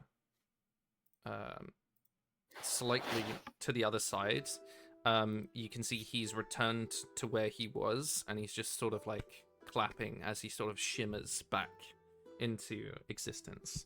The injuries he had are gone, and you can see as the water moves up him, almost Percy Jackson style, you can see it glowing sort of this very blue color, and it's healing all of the injuries he had. And he's just clapping very softly, looking at all of you. That was enjoyable. But and he looks at his daughter as she's like pouting. I will admit defeat. You had me. I apologize for everything that's happened. But if you are to continue down your path, you have to be worthy warriors, and I can see that you are.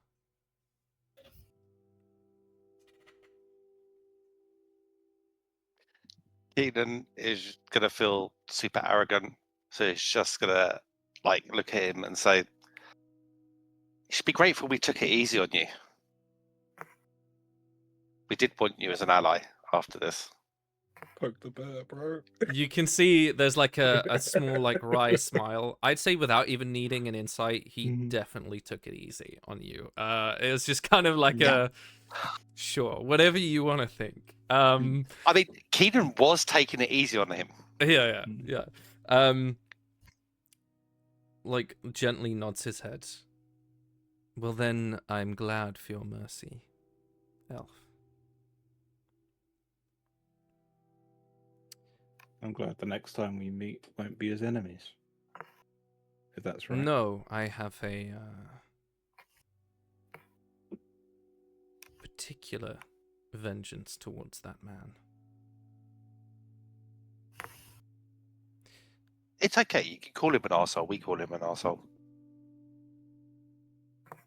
I'm not familiar with that term, but I'll make sure to remember it for when I next see him again.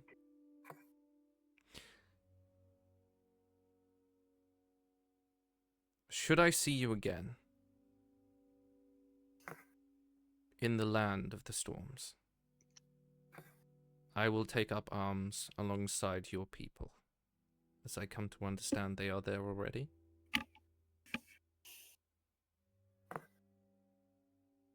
And Keenan, roll me a percentile dice. Oh Lord. What's it?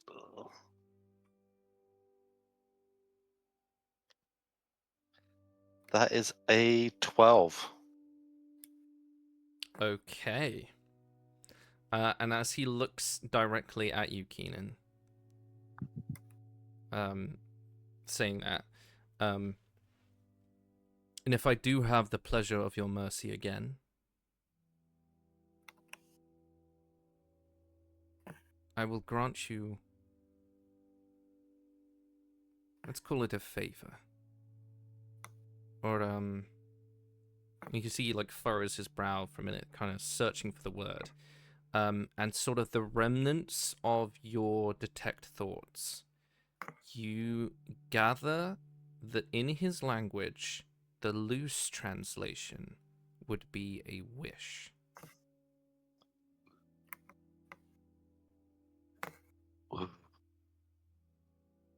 Yeah. That is a hell of a offer.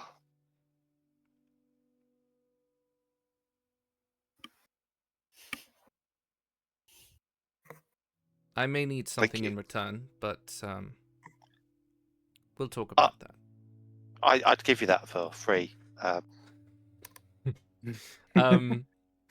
You can see that again, like the Marid has sort of like the Maridon has like her eyes down, is like pouting a little bit. And you can see like bowling up next to her is the other one that ran away. And they just begin talking, and she's seemingly upset and just like a little piffed. And this man sort of turns to the rest of you.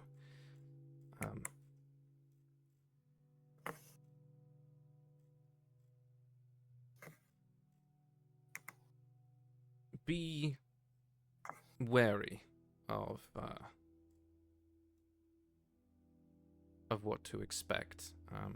As I said, we were displaced with everything that's going on with the energies. They are unstable. I can't say how or why.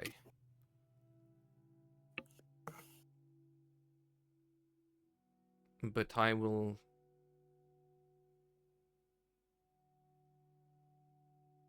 am glad to have tell the princess that should we usurp her uncle, I will happily give my word that the former queen should take her place once more. After all, a royal respects a royal. It gives you like a little wink. Keenan, can you make me an insight check? And I'd say with advantage, because you have seen inside his mind.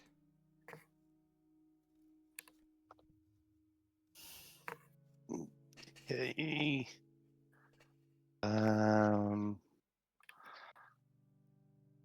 I am for the first time going to use a psychic knack. Ooh, fancy. Yidsy. Fancy. Which gives me a total of 17. Very good.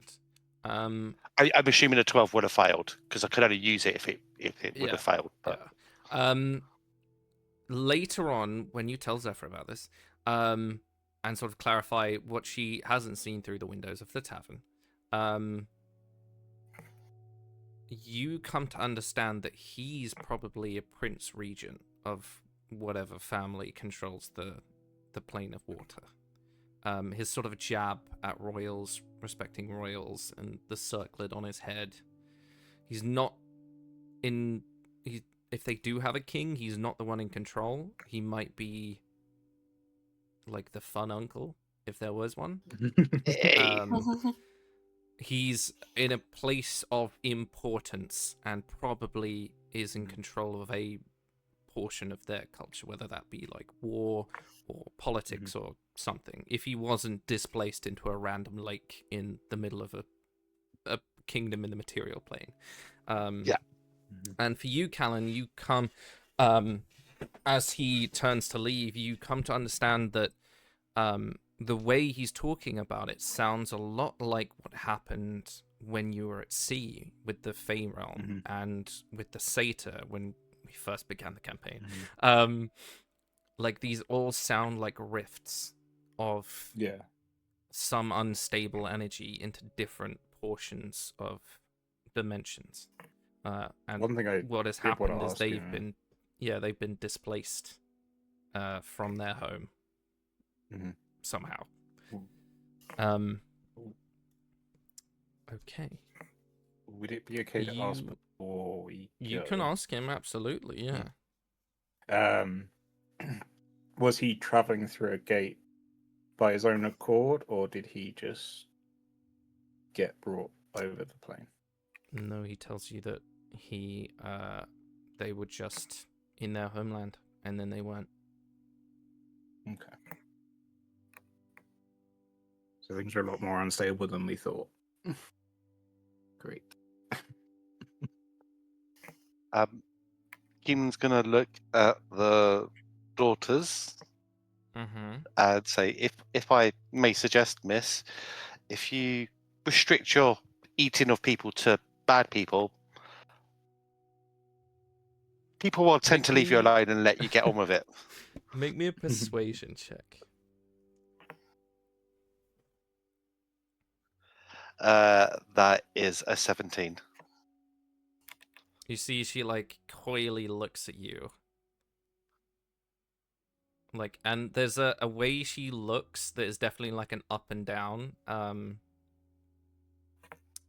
you would guess is more provocative than it is hungry, or definitely hungry for something. No.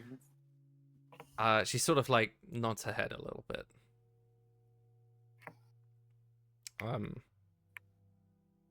And in a very broken common,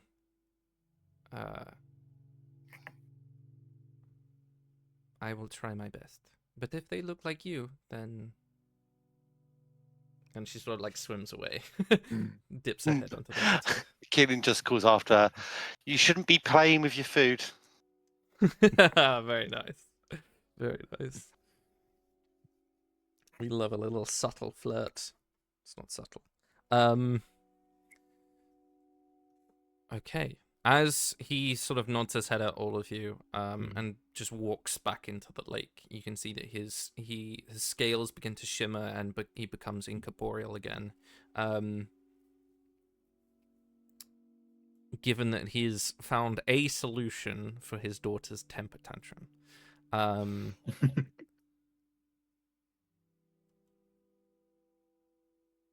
I will say, before he does do that, he does say to you, Callan, for a little bit more clarification, that the Stormcaller has some of the elemental rulers with them now, including the king of the water elementals, his brother,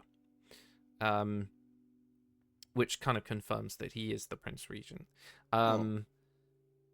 Others want to seal the planes completely, so no one would have any access and just be left alone. Some are very devout in their following of the Stormcaller. So the rulers, the Conclave of Fire, the Conclave of Flame, who are the rulers of the fire plane, are believe that the Stormcaller is a deity, and that his lightning is akin to the flame of their creation, which clearly means that they're probably insane. And the Earth Elementals currently believe that the mortals are responsible for the destabilization, and it's not the Stormcaller, it's you guys, basically.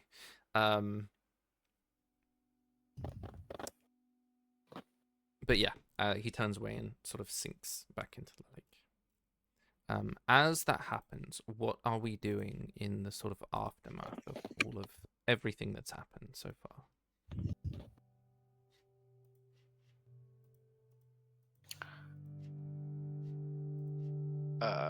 Keenan will approach Callan since kind of went down and kind of like check how he's doing in terms of injuries, whether we need to do any more patching up, that sort of stuff. I think it's just a good rest will do me. Is he like kind of like shielding like a broken rib on one side? Coughing up a bit of water still. Sounds like things are a lot worse out there than we thought. Do you reckon we're going to get called up sooner than we thought? I think we probably might be, but I think we're probably already on that path, judging by our last couple of months. True. Might be worth touching base with Lysander, because he's been in this boat before. Because let's be fair, we're not heroes at heart for all of us, are we? Let's be fair. We're just some bumbling adventurers that have been thrown into this for the most part. Probably best to get some advice from someone who's actually heroic. Keenan looks at Nim. True. Nim has this like slightly uncomfortable look and is like, well, I try. Let's go to bed and then get Zephyr to talk to him in the morning. Oh my god. You know,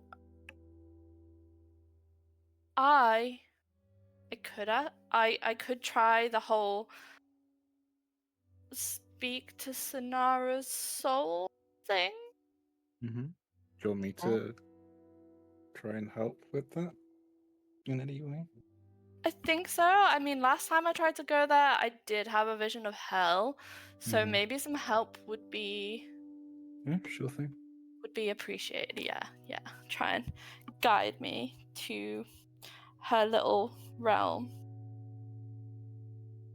Maybe she can like see some more whilst wherever she is in her plane. Maybe she knows more than we do. I think as like you're saying that, Callum will kind of point to your symbol of the Guardian and just go, I'm pretty sure she's watching you at any time. Yeah, probably. Or at least I hope so.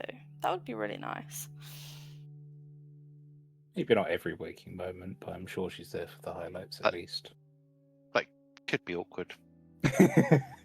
Very true. Yeah, oh my god, I hope she isn't watching me on the toilet. That would be so embarrassing. Oh, I was thinking of something else, but yeah, that too.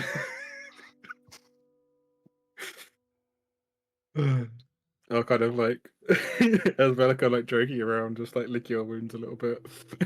kind of like look over to the defender and just like kind of like help us up. As he tries to start walking their way back to the tavern, but he's going to use it to prop himself up as they're walking along. Keenan leads the way into the tavern and calls out as they enter, "Don't worry, fair patrons. We've done away with the big scary fish person. We are, your heroes. We don't want much attention. Just a few sonnets, or naming a few kind of heroic tales. That's that would be more than enough. But we must all rest now. It's very late. If anyone wants to join me, I'm in room 4. Okay, make me a persuasion with advantage.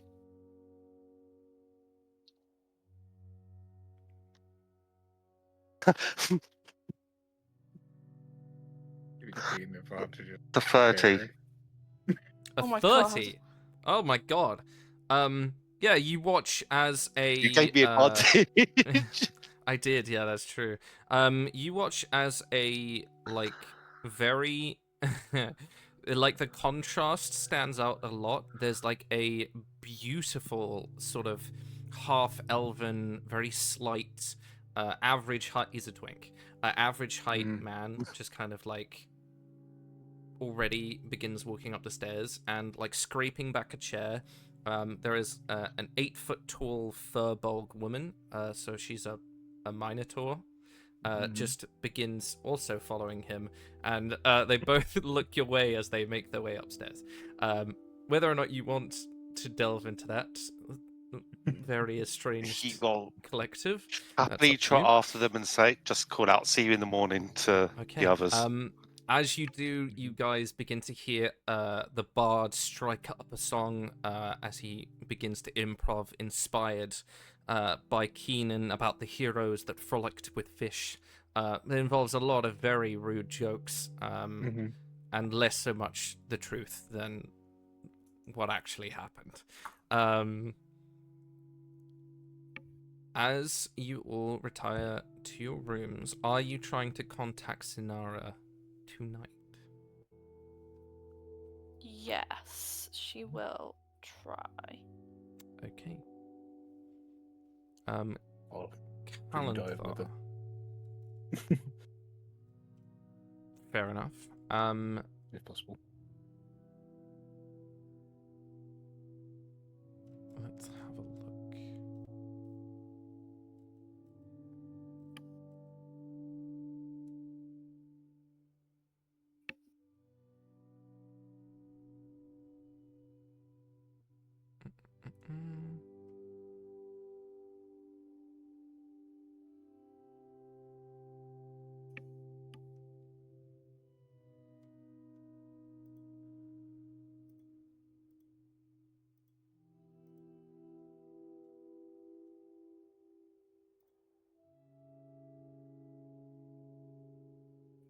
Okay, I would say that Canathar, if you want to use your honorific lucidity, because you're going to have a long rest anyway, you can give her advantage. And then Nim, I need you to roll me a percentile dice twice and tell me what both of those numbers are. Okay. Right.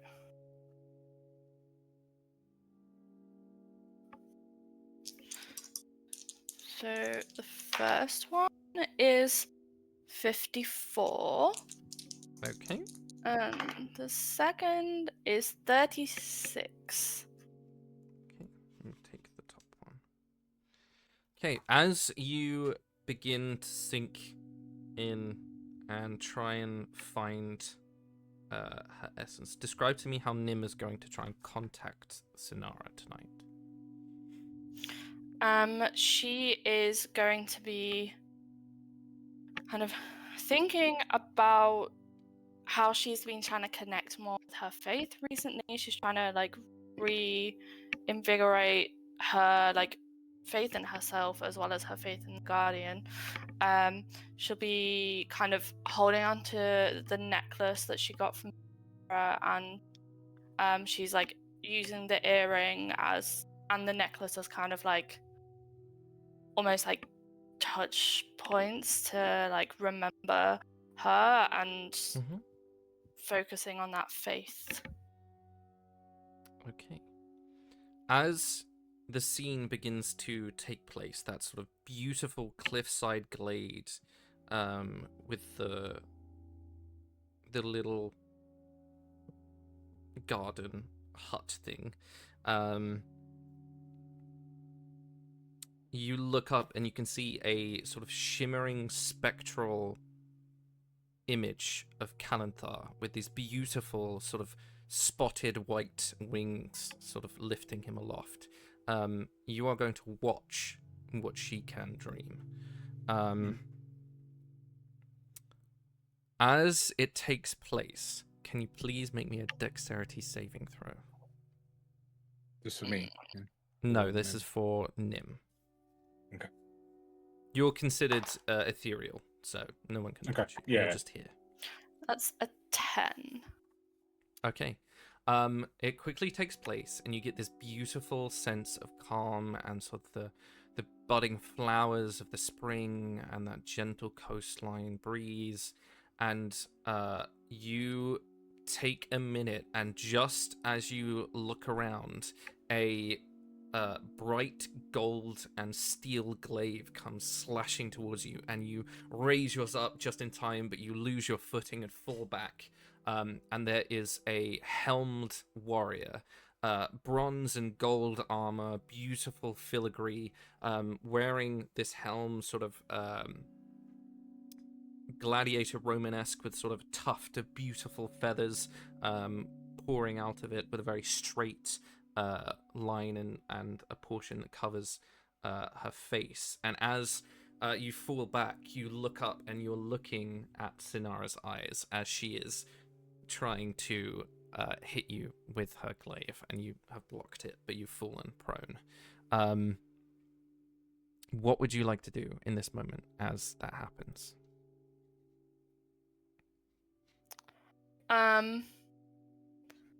Do I like have my shield on me? I would say you have Like in the everything dream? you normally have.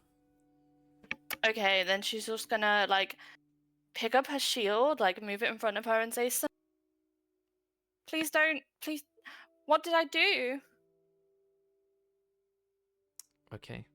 The person steps back and lets you stand up, and as you do, she sort of spins the glaive over her head and holds it behind her.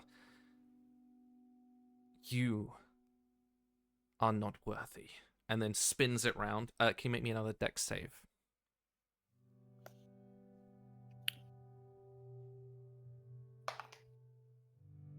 Oh, for fuck's sake, that's a 6.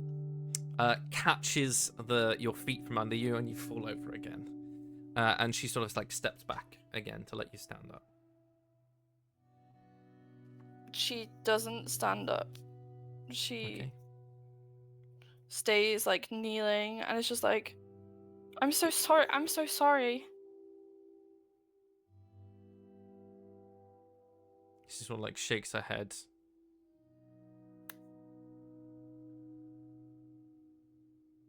And then brings her glaive back around as she says, you are not worthy, and goes again. What is your AC? 20. Okay. You bring your shield up just in time, and it clangs off of it. And she sort of like wheels it round in her hand again, puts a hand out, and readies herself. What would you like to do? She keeps her shield like raised, and she tries to like push Sinara back with it. Like, she's not trying to hurt her, she's just trying to get her to, like, back off a little bit, and almost try and like see if she can shock her out of it, because she's like, she's not talking to me properly. Like, we're not having a conversation about why I'm not worthy anymore. I just need to like shock her and get her to chill the fuck out for a sec.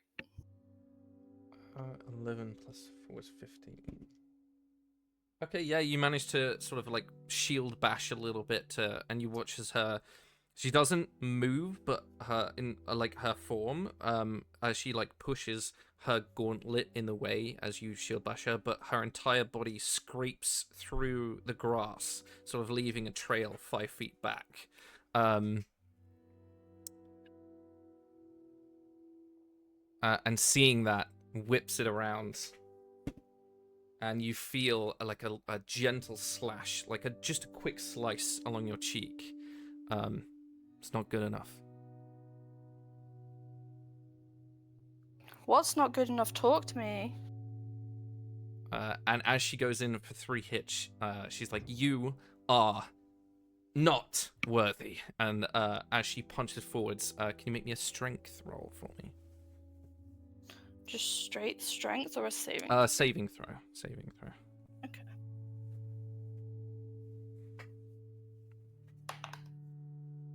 Oh my god, that's an 8. How did I roll a 2? Again, rather than like doing the shove, she punches your shield and there's an eruption of energy and you fly backwards, back onto your back. Can you make me an insight check, please? Yes. Okay, that's a 12, but I have an You have an inspiration. Okay. You can use that inspiration. Yeah, so I'm just gonna... If I re-roll and I re-roll worse, do I get the 12? You pick the highest. Okay, cool. Oh, that's a 19. Okay, great. 19. Okay. On a 19, if she wanted to hurt you in any significant way, she has had more than enough chances to do that. On a 19, might be a test. Like, she is... Like, there's something about the way that every time she, like, hits you or shoves you back, she then steps back and readies to see what you do next.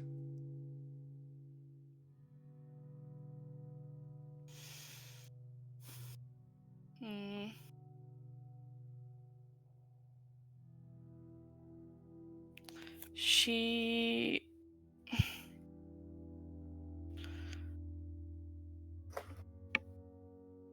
Okay, Nim, like, stands up, picks up her glaive and, like, she's not using the blade, but she's trying to, like,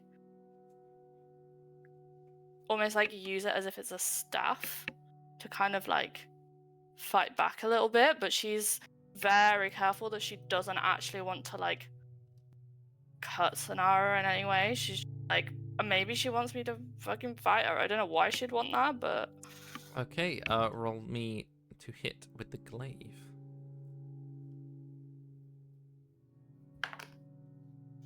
That is 24. That is definitely a hit. As you sort of arc to do the same thing, you sort of catch a portion of her armor, her pauldron, and sort of knock her off balance. And you can see there's a small smile beneath this sort of very gladiatorial helmet. And she like tilts her head and pulls the helmet off, and like as she goes to move it onto something, even though there's nothing there, you see a table materializes and places the helmet down. And then looks up at the sky. I told you it would take a lot longer to get her attention. And then looks back at you. Protecting people does not come from inaction. You cannot wait for people to hit you. Come. And then like turns her head. And materializing back in front of you, as she walks up the steps, you can see her armor disappears into a beautiful long sort of light material. It is the least armored that you've seen her.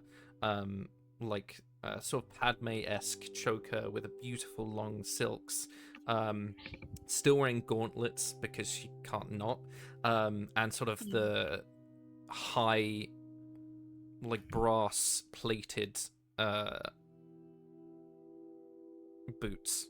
She doesn't take those off either, and sort of sits down in this very beautiful looking oaken chair, and there is another one and a table with tea that's already there, and just sort of rests her glaive against the fence, which, you know, none of this is real because this is a dream, but there is like a portion of casual behavior to it as she takes a seat and sort of indicates toward the chair that's in front of you.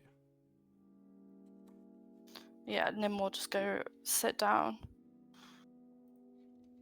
Okay. All along portions of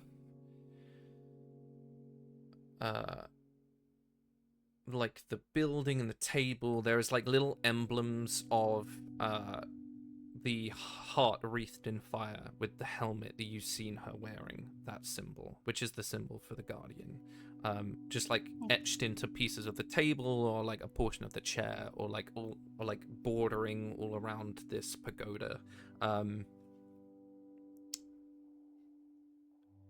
And as you take a seat, she sort of like folds her arms a little bit, and after a while, like takes one of the very dainty teacups, which looks a bit odd in her hands, and takes a sip and places it down. And then there's a moment, and you see her sort of like concentrate a minute. What did you say? Oh, forgive me, I forget my manners. And moves her hand, and another chair materializes, and then tilts her head up at you, Kalinthar. And it's at that point you realize that she can see you. I'll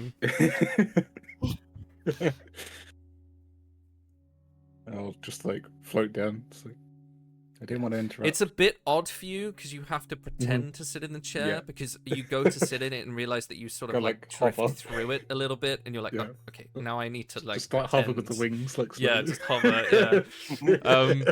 But yes, Nim, what would you like to do as you are now seated with Sonara? A less confrontational scene.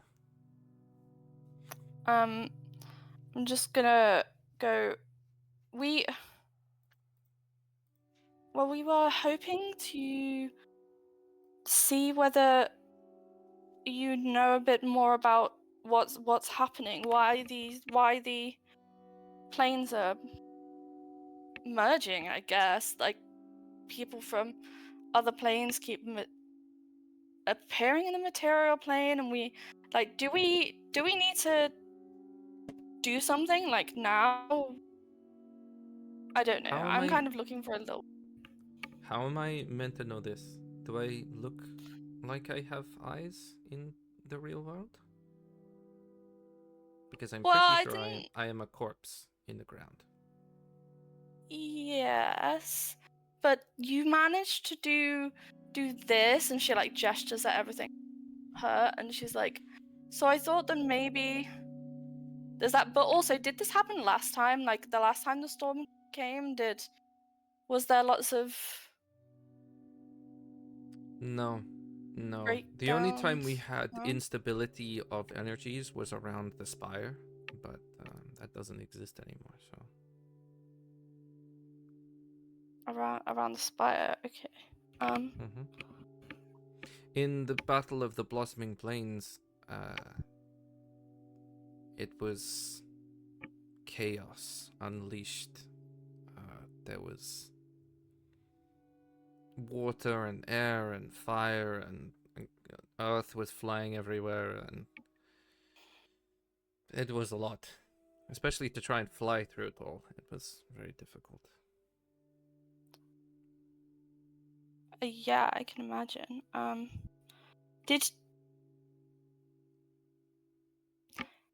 Maybe he has some parts of the spire. She kind of like looks over to Callan and is like, wasn't Didn't we find some shards of the spire somewhere? Well, when the spire fell, the Thorin was broken with it. If I'm remembering correctly. And you can Correct me see if I'm like wrong. there's a realization on her face as she's remembering something. Okay. He was a strange man, but that would make sense. We never found his body.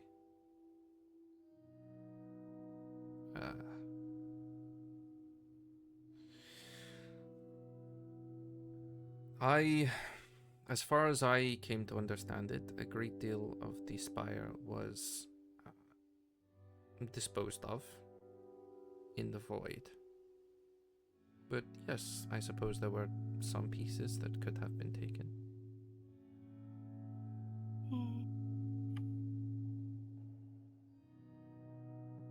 It was a lot of talking afterwards, like a lot of talking. I just had to stand there and listen to them yap and yap all day long.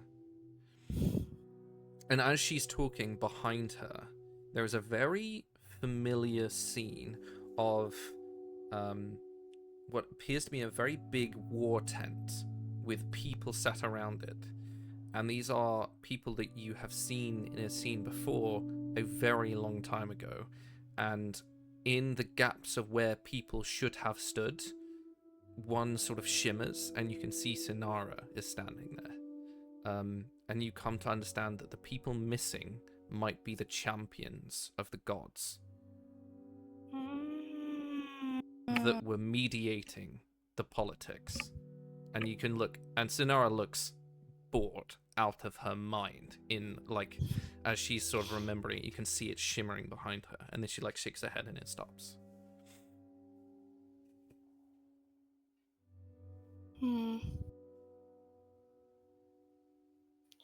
Yeah, you're not much for talking, are you? Much for doing. Okay. Well, maybe we've got some parts of the spire trapping around. Callan, I think that might be something we should look into. Well, as you guys are thinking about this, there was something in particular when Zephyr had the orb that you guys saw a scene of the Stormcaller knelt in front of a vast piece of crystal.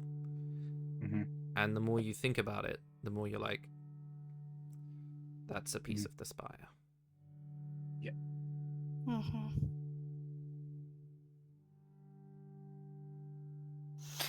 Okay, that is good to know.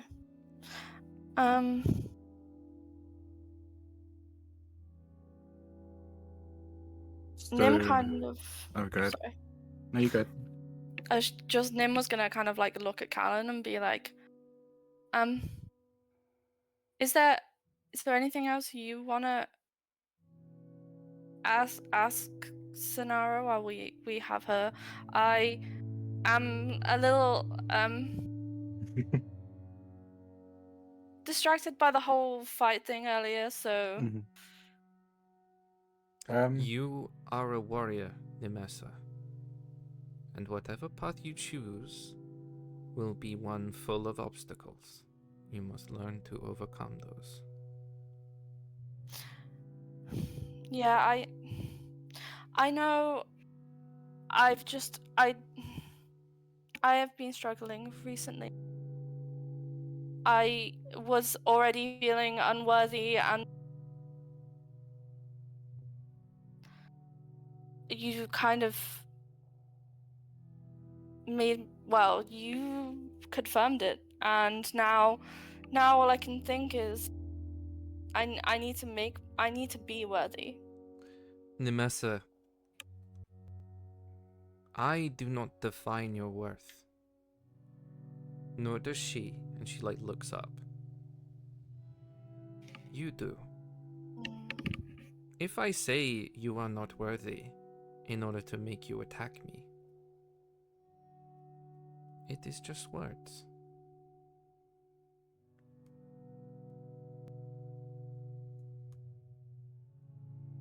You must have faith in yourself in order to have faith in her.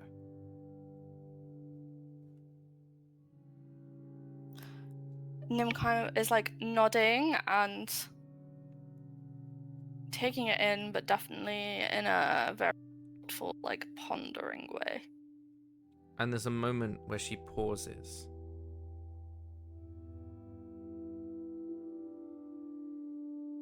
And this is all parts of yourself. And she looks like directly in your eyes, very knowingly.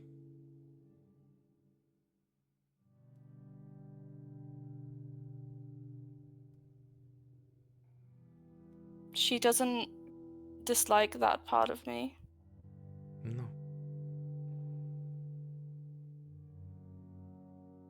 You Just can see because like a little.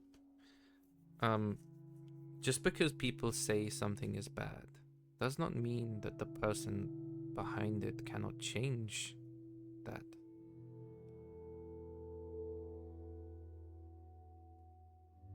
Yeah, you start to see like her eyes get a little teary, and she's like, "Yeah, that's true." Asmodeus may be a fiend in every sense of the word. But I once thought my mother was equally as tumultuous. And I was wrong. That is not to say that he is good, because he is not, but you can use the bad parts of yourself to make good things happen.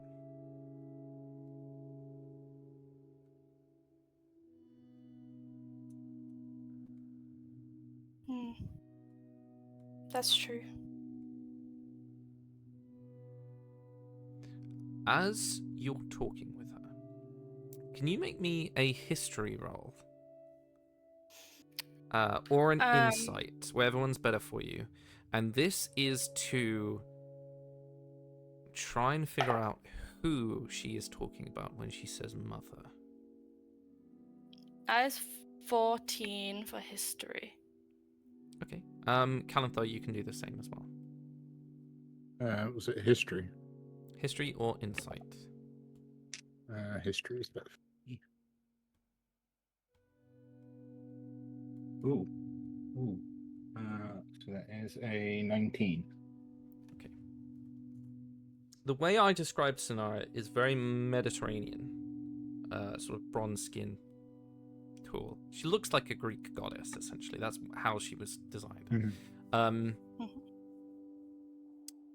There's something about the features that she has, sort of a slight slope in her nose, like quite high cheekbones, but very sort of large. I don't want to say eyes, but sort of the way her eyes are, they're quite big and wide. So when she looks at you, it either inspires into like fear or awe in Nim's sense. She really looks like a statue you have seen recently. In particular, a certain statue in a very compromising position. And there's a little bloom of, if you weren't ethereal, you would be blushing, because she has this sort of. There's always been a portion of Sonara that is ethereal in her beauty to the point where it's entrancing, because she's an Aasimar. You guess that maybe she was born of a celestial, or more aptly, you're coming to realize that she might be a descendant of a god in question. And the god is Silvara, the Temptress. I thought that's where this was going. Oh my god. What the fuck?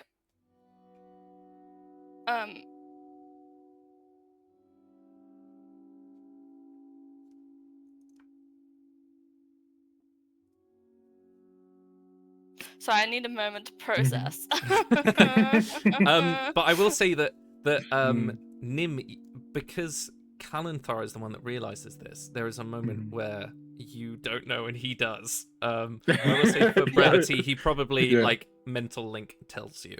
Oh yeah. I just didn't want to step on the moment. But yes, it's like they have familial features, so they could be related. Shock Pikachu face as I like mind link it across. Yeah. Yeah. And Nim kind of looks at her. Yeah. Sorry, continue. She's just... Yeah, she is shocked Pikachu face. And is like... How did...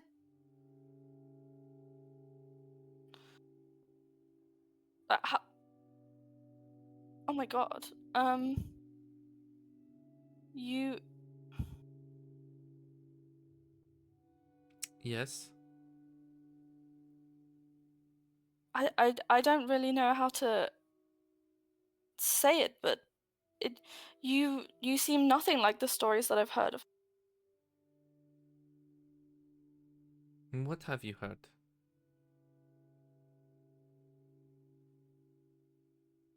That she... Well, I mean, there's all of these depictions of her like tricking people and tempting them out of... I don't know, like kind of... There's this statue of her and like distracting someone from someone dying, and I didn't really understand the statue. They did not seem... Well, anything like you.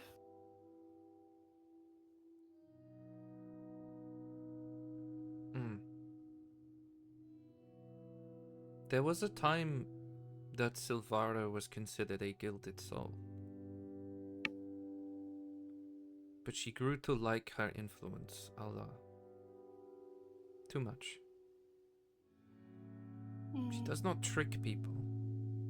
She just brings out the darkness. All the things they might be tempted to do, but know that it is not right. And there was a time that most considered that it was just an aspect of her and she had no control of it, and this was, of course, not true.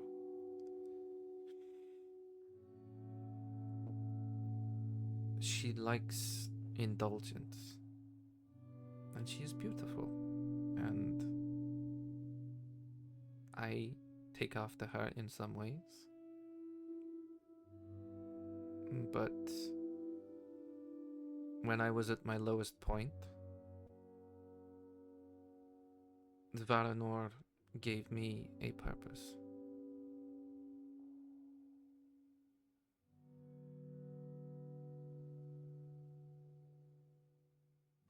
And there is a lot you can get done with beauty. But I prefer my fist. Yeah, me too.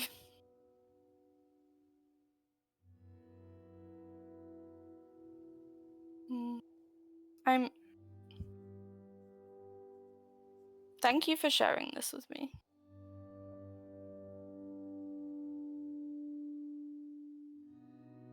It has given me much to think about, in a good way. I should hope that the next step in your journey, you realize we cannot help you. I know where you are going.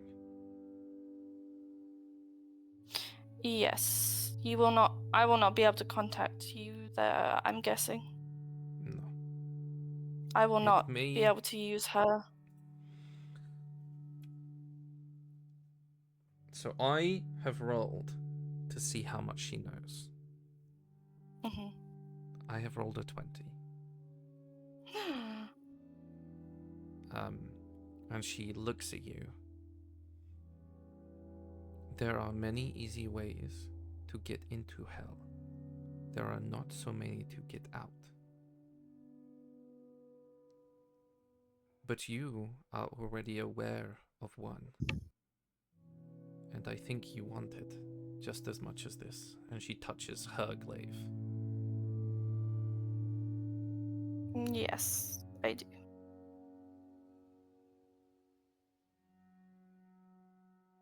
Did you know they are sisters?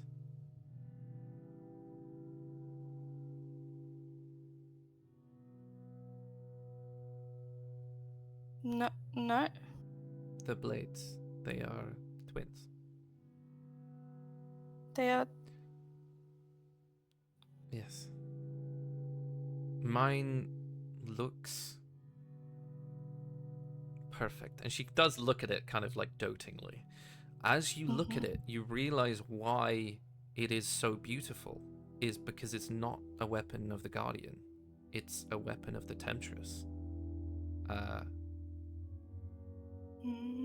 And it's just her choice to walk in the light that makes it look as it does.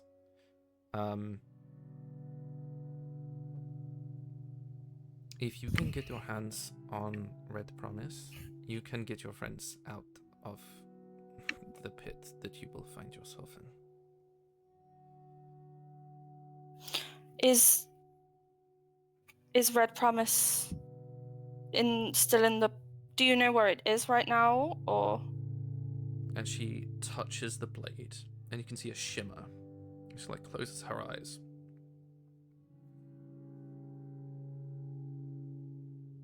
It is making its way through sand, but the wielder is angry. She has been foiled. This. She will return to her home at the seat of her father. And there you can take it from her. I will take it from her. Again, as she's describing, Callan, we're just carrying on your role. You're just like the silent observer who just knows everything. I'm basically I'm the Clippy of the situation. You're like the guy at the movies that telling you all the Vigo broke his foot when he kicked. No, the person she's talking about, obviously being Seraphina, is probably in battle in Ixalora, because she mentioned sand, and that's where you saw Ellie and Ren. And she's been snubbed, so clearly they've pushed her back, and so she's going to go back to hell to sort of reinforce, and that's when you can catch her. So basically, you got to get to the portals as you intended.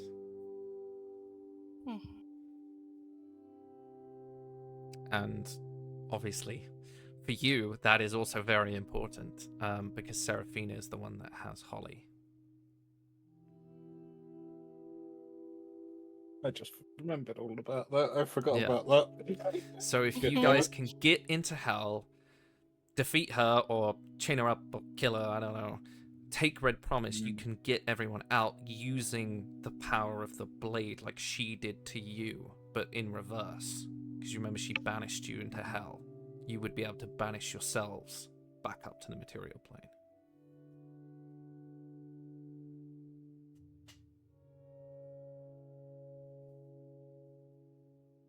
We've got a plan. Yes, on that 20, she has given you a solid plan for how to get out. For a blood table, you would have had a lot more difficulty. You now don't. So, there's that. Beautiful. Meanwhile, we queue over to Keen. No, we don't want to see that. That's Could I ask a quick question before we fade off? Yes, absolutely. I know you can't see what's going on with us now, and you can't help us much moving forward. Thank you for the information, though. With this whole champion situation, is it like your actions just happen, or is it like there's a whole ritual thing and you get something cool? Like, what's the situation with that? What are you? Because he's like just thinking, it's like, well, you said the champions of the gods, and he like kind of like tries to look over at the table with the tent, and it's not there anymore. I'm guessing. It's just like No, no, it's not. It's clear that we've got responsibility moving forward, and we're taking out the mantle, if you will. Is there anything you'd offer as advice for those walking a similar path moving forward?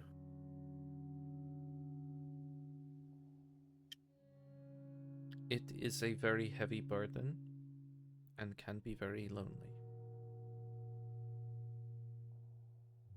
I would not choose it on a whim.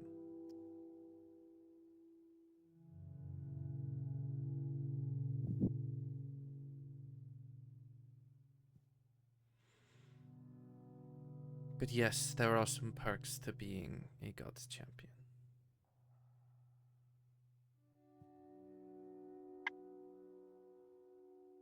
You know she talks about you.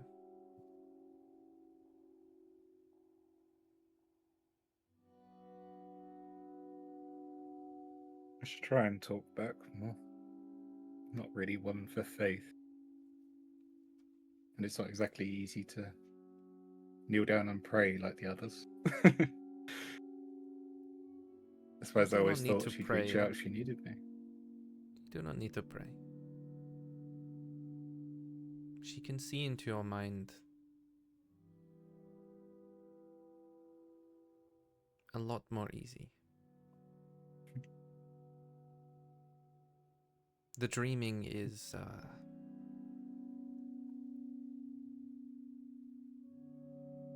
power in itself. She is just the one that watches it.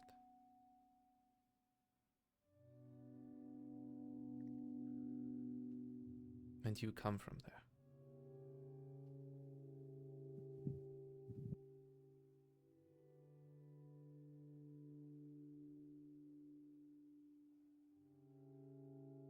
I suppose I should try and connect more with, I guess, home. As he kind of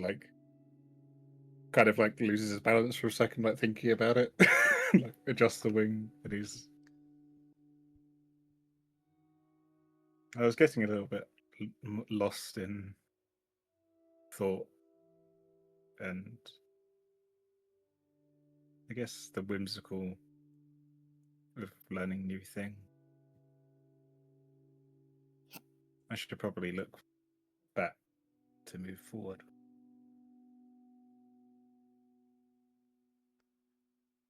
I believe you misunderstand what your role might be.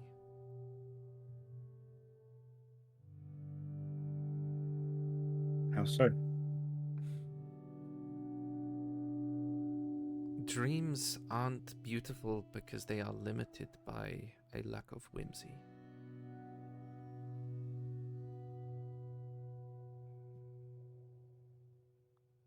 Your potential is endless as your imagination.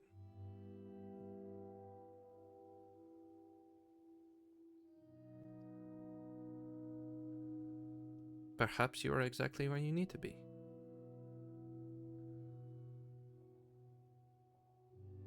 And by the way, and there's like a small smile, I am flattered.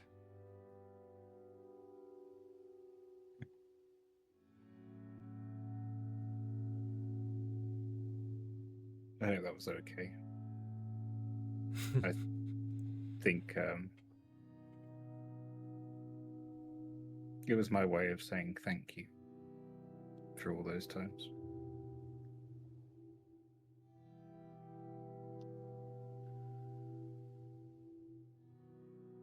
And as I say that, I'll kind of like lean back and then just fade through the floor to give Nim a second if she wants to talk to Sonara alone. Very nice.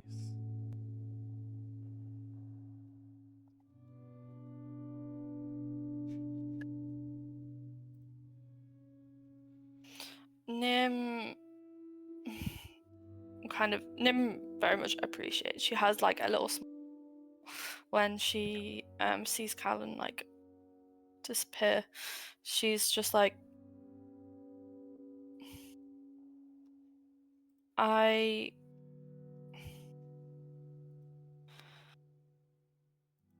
really appreciate what you shared with me. I needed some kind of guidance, I guess, and as always, you were the right person to ask.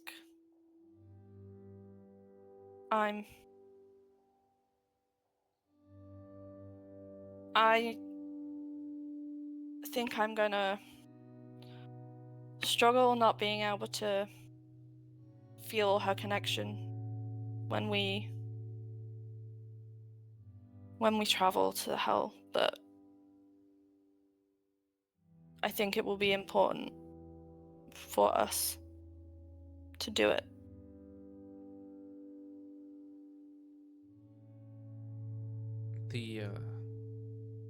The rules of that dominion are mischievous and cruel.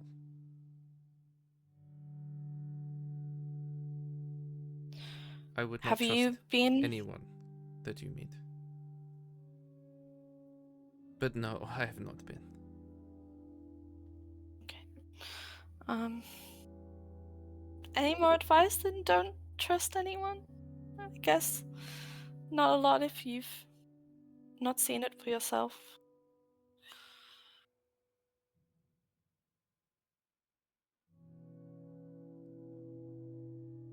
That's a great question. Oh my god. Another nat 20? Yeah.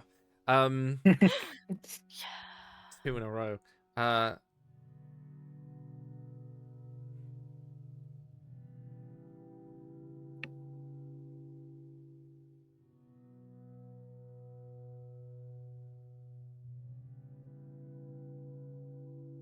Any magic that would restore your condition will not work in that domain.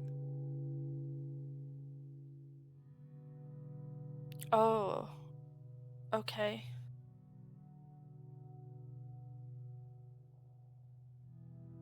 Any magic. Mm-hmm. So potions. Well, potions are not Spells. magic, but spells, yes. Spells. Okay. There is Well, that's certainly. Sorry. There is a fortress. They have prisoners in there.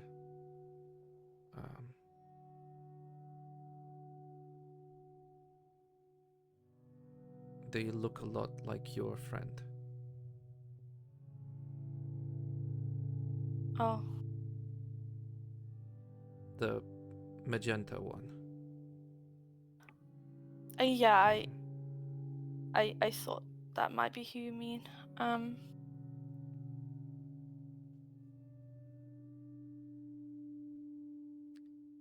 fortress. Okay. It might also be where Seraphina is holding. And she looks at the empty chair. Yes, Holly. The person. Where did he go? She like looks He under the chair. I think he left to give us a moment. Oh, okay. Is there anything you need? I mean, I can't really give you anything, but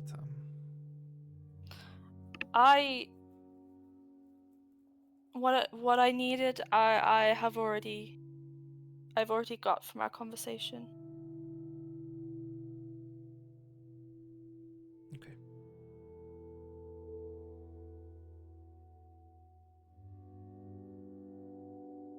Well, I know we didn't have that long together on the material plane, and I'll always wish that we had a bit longer, but I just wanted to say that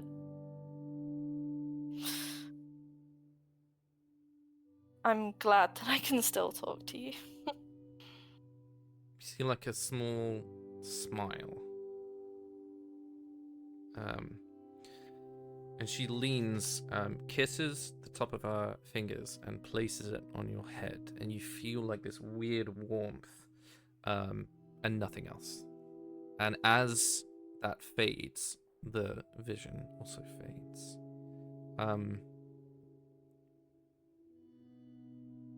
As you all benefit from a long rest, as you are getting up in the morning, and you go through the classic thing of getting your shield and your and like your glaive and stuff, where your armor is on the table, there is a helmet, a very bronze gladiatorial helmet with spaces for your horns that have already been made. Oh my god! She literally just like she's crying. She's full on like happy tears of like, this is so cool. And she like puts it on and proudly walks downstairs to the others, and immediately upon seeing any of, she doesn't greet them. There's no good morning. There is just, look what I've got. Look at how cool this is. As she's showing it off, you notice that there are like these beautiful burgundy feathers that make up the portion of like the mantle that pours from the helmet. There's little embers that sort of shimmer as she like moves her head.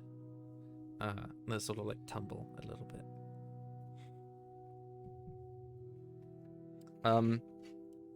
For this gives you no additions. It is just a helmet, but obviously it's flavor. Yes. Okay. What are we doing in the morning as we wake up? Keenan, how was your night? Keenan is very tired. Very nice. Comes down That's to all we need to breakfast, know. but a little bit battered and bruised. But it's generally just pleased to have had a good night's sleep. Lovely. Kalantha, what are we doing this morning? I think first port of call is he'll kind of like, after Nim's shown off her helm and had a sort of like show and tell moment, if you will. He'll go over to Nim and just ask, when she mentioned about the sands and your half sister, if I remember correctly, do you know much about where she is? As in, he'll like kind of like lay out a bit of parchment and he'll like try and sketch a rough map of that area from what he can find out. You guys have a map. I can't remember who gave we you actually one, got- but we you got do proper have a map? map. Yeah. Oh, we do. Okay. I think I it knew might we have had been one Who. for like. I think Who gave you a map. It was a long time ago. Because I know we had one for like the bit of Iridus, but I didn't think we had anything for anything else. Or am I remembering wrong? I might be remembering. I think you guys have.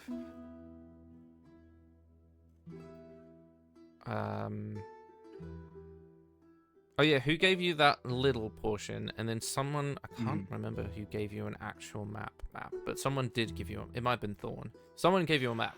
You have a map. It was Thorn or of Ellie, I the, think. of the Yeah. continents. Okay, we do. Yeah. Okay. Right. As far as you can tell, the only sand portions, actually not as far as you can tell. Nim, you know that the sand portions are Plains. the plains, They are the dunes and the arid sort of land is just south of where your town is, and your town was in between Sandmoss and Silhaven. So essentially, it's anything. Okay. It's basically the whole of the south of Ixalora. They could be anywhere in there. You would guess somewhere around Vesicra, because that's where the portals are. But it is around that area somewhere. Nim traveled through traveled through Sandmoss and Ilmastari and Zemrathol to get on the ship that you guys met on. So she knows a road. There's only one. So Okay. Yeah, so she's there currently, but she's gonna go to hell. Like, that's where she's headed. So an ambush? Is that what we're thinking? I think so. I do. After you left Callan, she told me that there is a fortress in hell that has a lot of people that look like Persephone, but she also thinks that's where Holly might be. Seems They about keep right. prisoners there, so that's probably where we should head. We will find Seraphina to take back my glaive, get us out of hell, but also get Holly. Don't know, I am looking forward to a bit of payback. Yeah. nice. As he kind of like starts, although like because he got the parchment out to sketch the map, like now realizing that we had one, he's now sketching out ideas for like devices that could maybe help in that siege. So he's like sketching out some plans of like some grapples and stuff like that. Very cool. I think it's best we go in prepared this time, unlike last time. Yes. Nim also gives Keenan and Zephyr like the lowdown that we got from Sonara about hell and like what the plan should be, etc. She leaves out the Temptress is her mother thing because she's a bit like it's not really mine to tell. But the rest of like how we can get out and like where we should be going, and that Seraphina is basically like one of the targets that we need to hit, and that we're gonna have to see her again, kind of thing. She's gonna share that with everyone. Okay.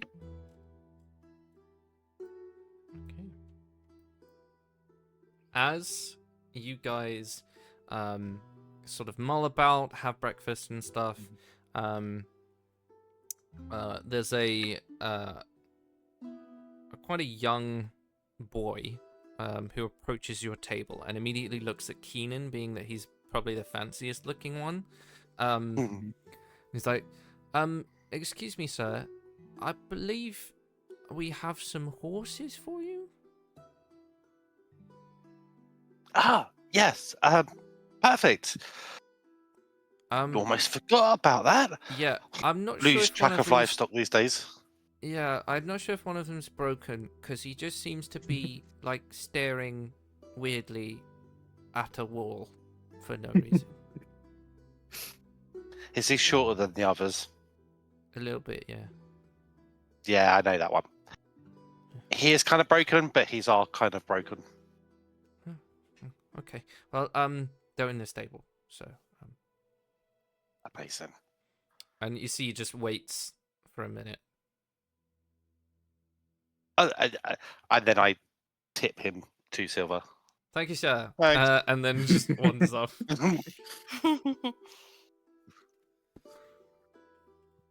So yes, you come to understand that your horses have been returned to you from the Hellfaller Pass, all the way down to Barkloss, and they probably went the long way round. Okay. Is Lucifer any different now that Bim's had that conversation of interest? Not yet. That's all I'll say. I mean, I'll leave that down to Nim, because you can technically alter him if you would like.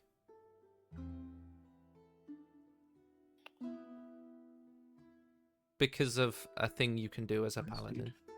Divine Steed, isn't it? Yes. Fine steed. That's cool. So if you want to make Lucifer your steed, you can make him look any way you want. War elephant, Definitely. the desert. Yeah. He will be a fiend, though. You don't have a choice. He can look any way you want, but he is a fiend. Like, there is, like, he is one, so I can't change that. Yeah.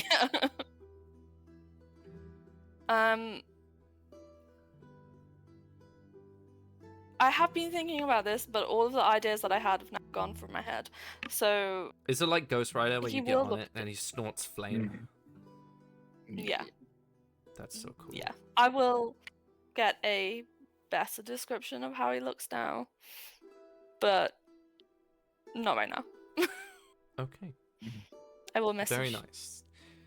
And as you all mount your steeds and head off in the direction of the crossroads at Desperatus Junction, is there anything we're doing before we leave Barkloss?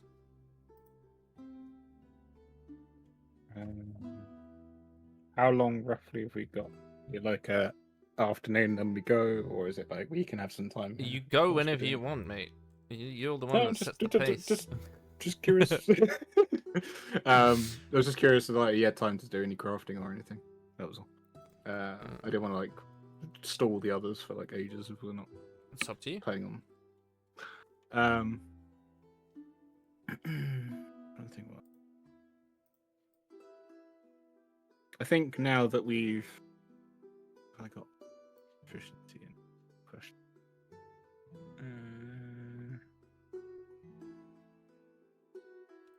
It's literally the only tool I'm not proficient in. That's kind of annoying. Does Rat Tool for the job do anything for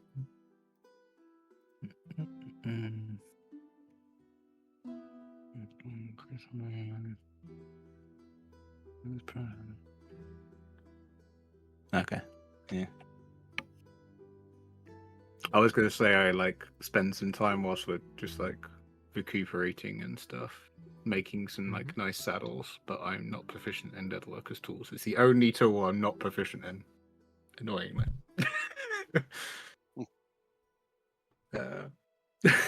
I was wondering if right tool for the job counted, but it doesn't. Yeah, it just creates the tool. It doesn't make you proficient in it. Sorry, I put my hand on the camera, but I was counting how long it would take you to get to the swimming pools. Yeah, I'm guessing it's like a month of ish travel from where we are. Yeah. Roughly, yeah. Okay. Is there a sort of like, you know, you mentioned about that mail network of like the cool goat guys? Are there any of those? The guys SPS? Here? Yeah. In Barkloss, yeah, there will be, yeah. Could I send a letter to Barabbas and say we're on our way? We are planning to go to hell, and I mean that literally, not figuratively. I'm wondering if you can maybe help us when we arrive. We're about a month out as I'm sending this, and I'll put like a date on there, and it'd be really good to see you again, old friend. And then I'll pay whatever the fee is to send that over to him. Yeah, you see the postman's like, okay, would you like that by goat, arcane, or semiogram? The monkey can sing for you if you like. Either way, can I have the monkey thing just to see what it's like? Because he's like really intrigued. He's like, but I will take whatever gets it there fastest for the actual sending, but I'll pay whatever. Oh, it well, is for the monkey that'll just be to see what it's like. the arcane sending, so.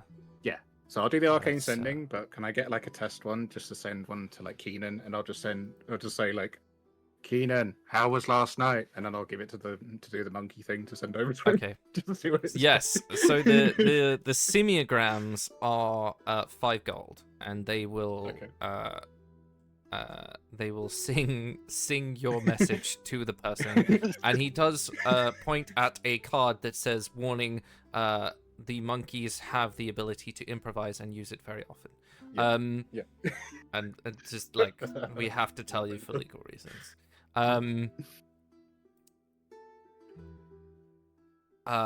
The arcane sending is 15 gold, and it will get there 15, within the okay. day. Yep.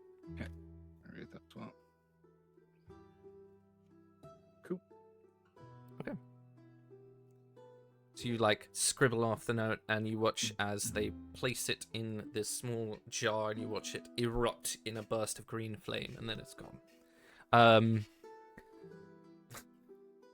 I'd say you got up slightly early to do that, because I just love the idea of Keenan opening the door to a singing monkey that's essentially is like ba ba ba da da da ba. How was your night? And it's like doing jazz hands. Keenan kind of like Did you tries to get mimic the some? dance and go, it was great. And then you watch as the monkey's like, and then just like scampers off. And he's wearing like a cute little yellow tuxedo with a little yellow bow tie and a hat. That's adorable. And just walks off. I want one.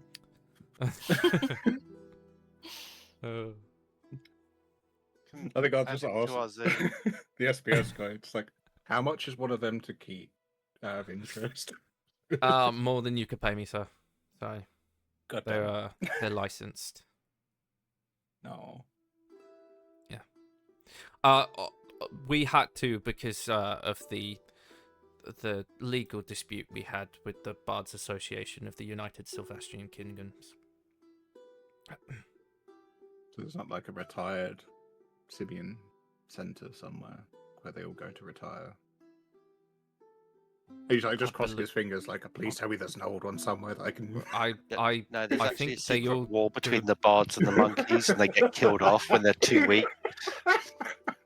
So, I'd say Keenan would know about this because you are probably a member of the Bayosk. The Bayosk are the Bards Association of the United Sylvestrian Kingdoms. Most people can be a member. It's not that hard to get in. But essentially, they filed a cease and desist notice on the simiograms because they didn't consider them independent artists who weren't paid anything but fruit. So they were on the side of the monkeys. So then now the SPS have had to build in a union for monkeys. There's a whole thing. Don't ask me why I know all of this, but yeah. Yeah. So they can't perform in taverns just generally without an actual licensed bard present. That's just a rule.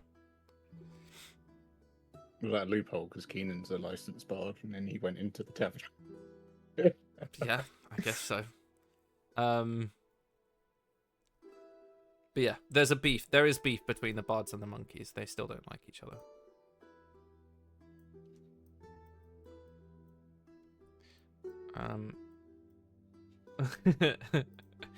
Me once again building so much lore. Look, I thought it'd be funny. Okay, and the more I thought about it, the more I had to write it. Don't get at me. Bloom's side of the world is. I don't want to talk about it. There's a mayor of a town called Bendover, and some other stuff that I don't remember. Some goblins that are like the Fawns or something. I don't remember. Okay.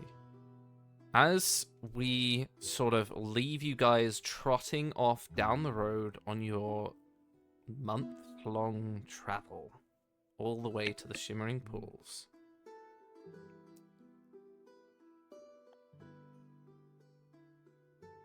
Can I have one of you make me a perception check?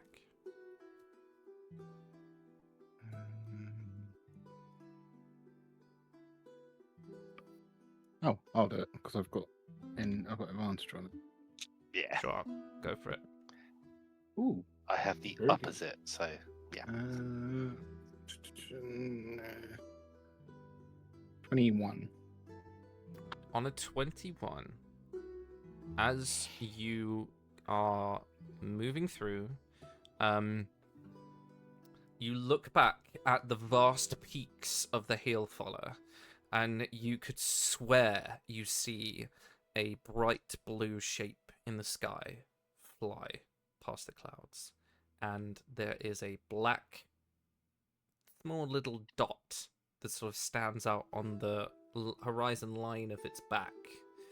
And as you sort of like focus your eyes and they go a little bit owl-like and it sort of zooms in a little bit, you can see a distinctly blue figure riding a blue dragon, as Zephyr's mum has left the safety of Cardunor. Hell yeah.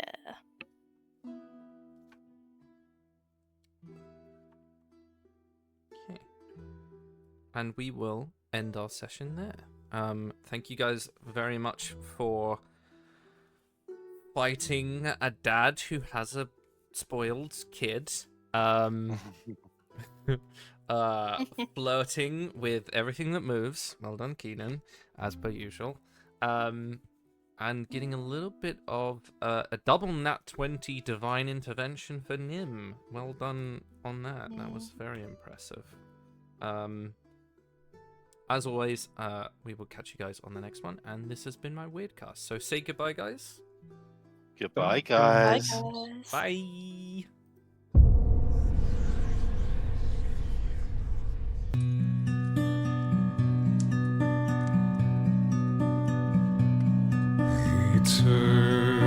Eternity's a gift, they say, to never cross the veil. This life I try to savor, and I try to no avail. Curse that mortal brevity which has rent you from my arms.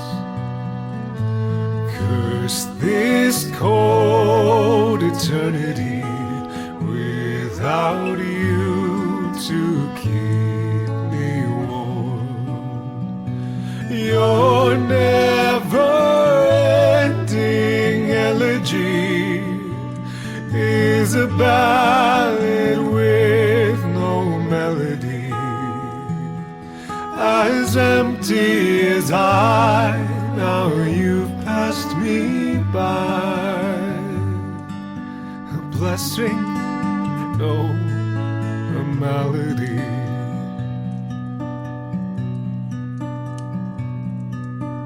Why do roses bloom in spring, only to wither and die? You were all that was good in me. Now back to darkness go I. Take with you my sanity, better madness than the pain of my want. All my effort is vanity, and I hear the ravens taunt. Your never-ending elegy is a ballad with no melody, as empty as I. Now you've passed me by. A blessing, no, a malady.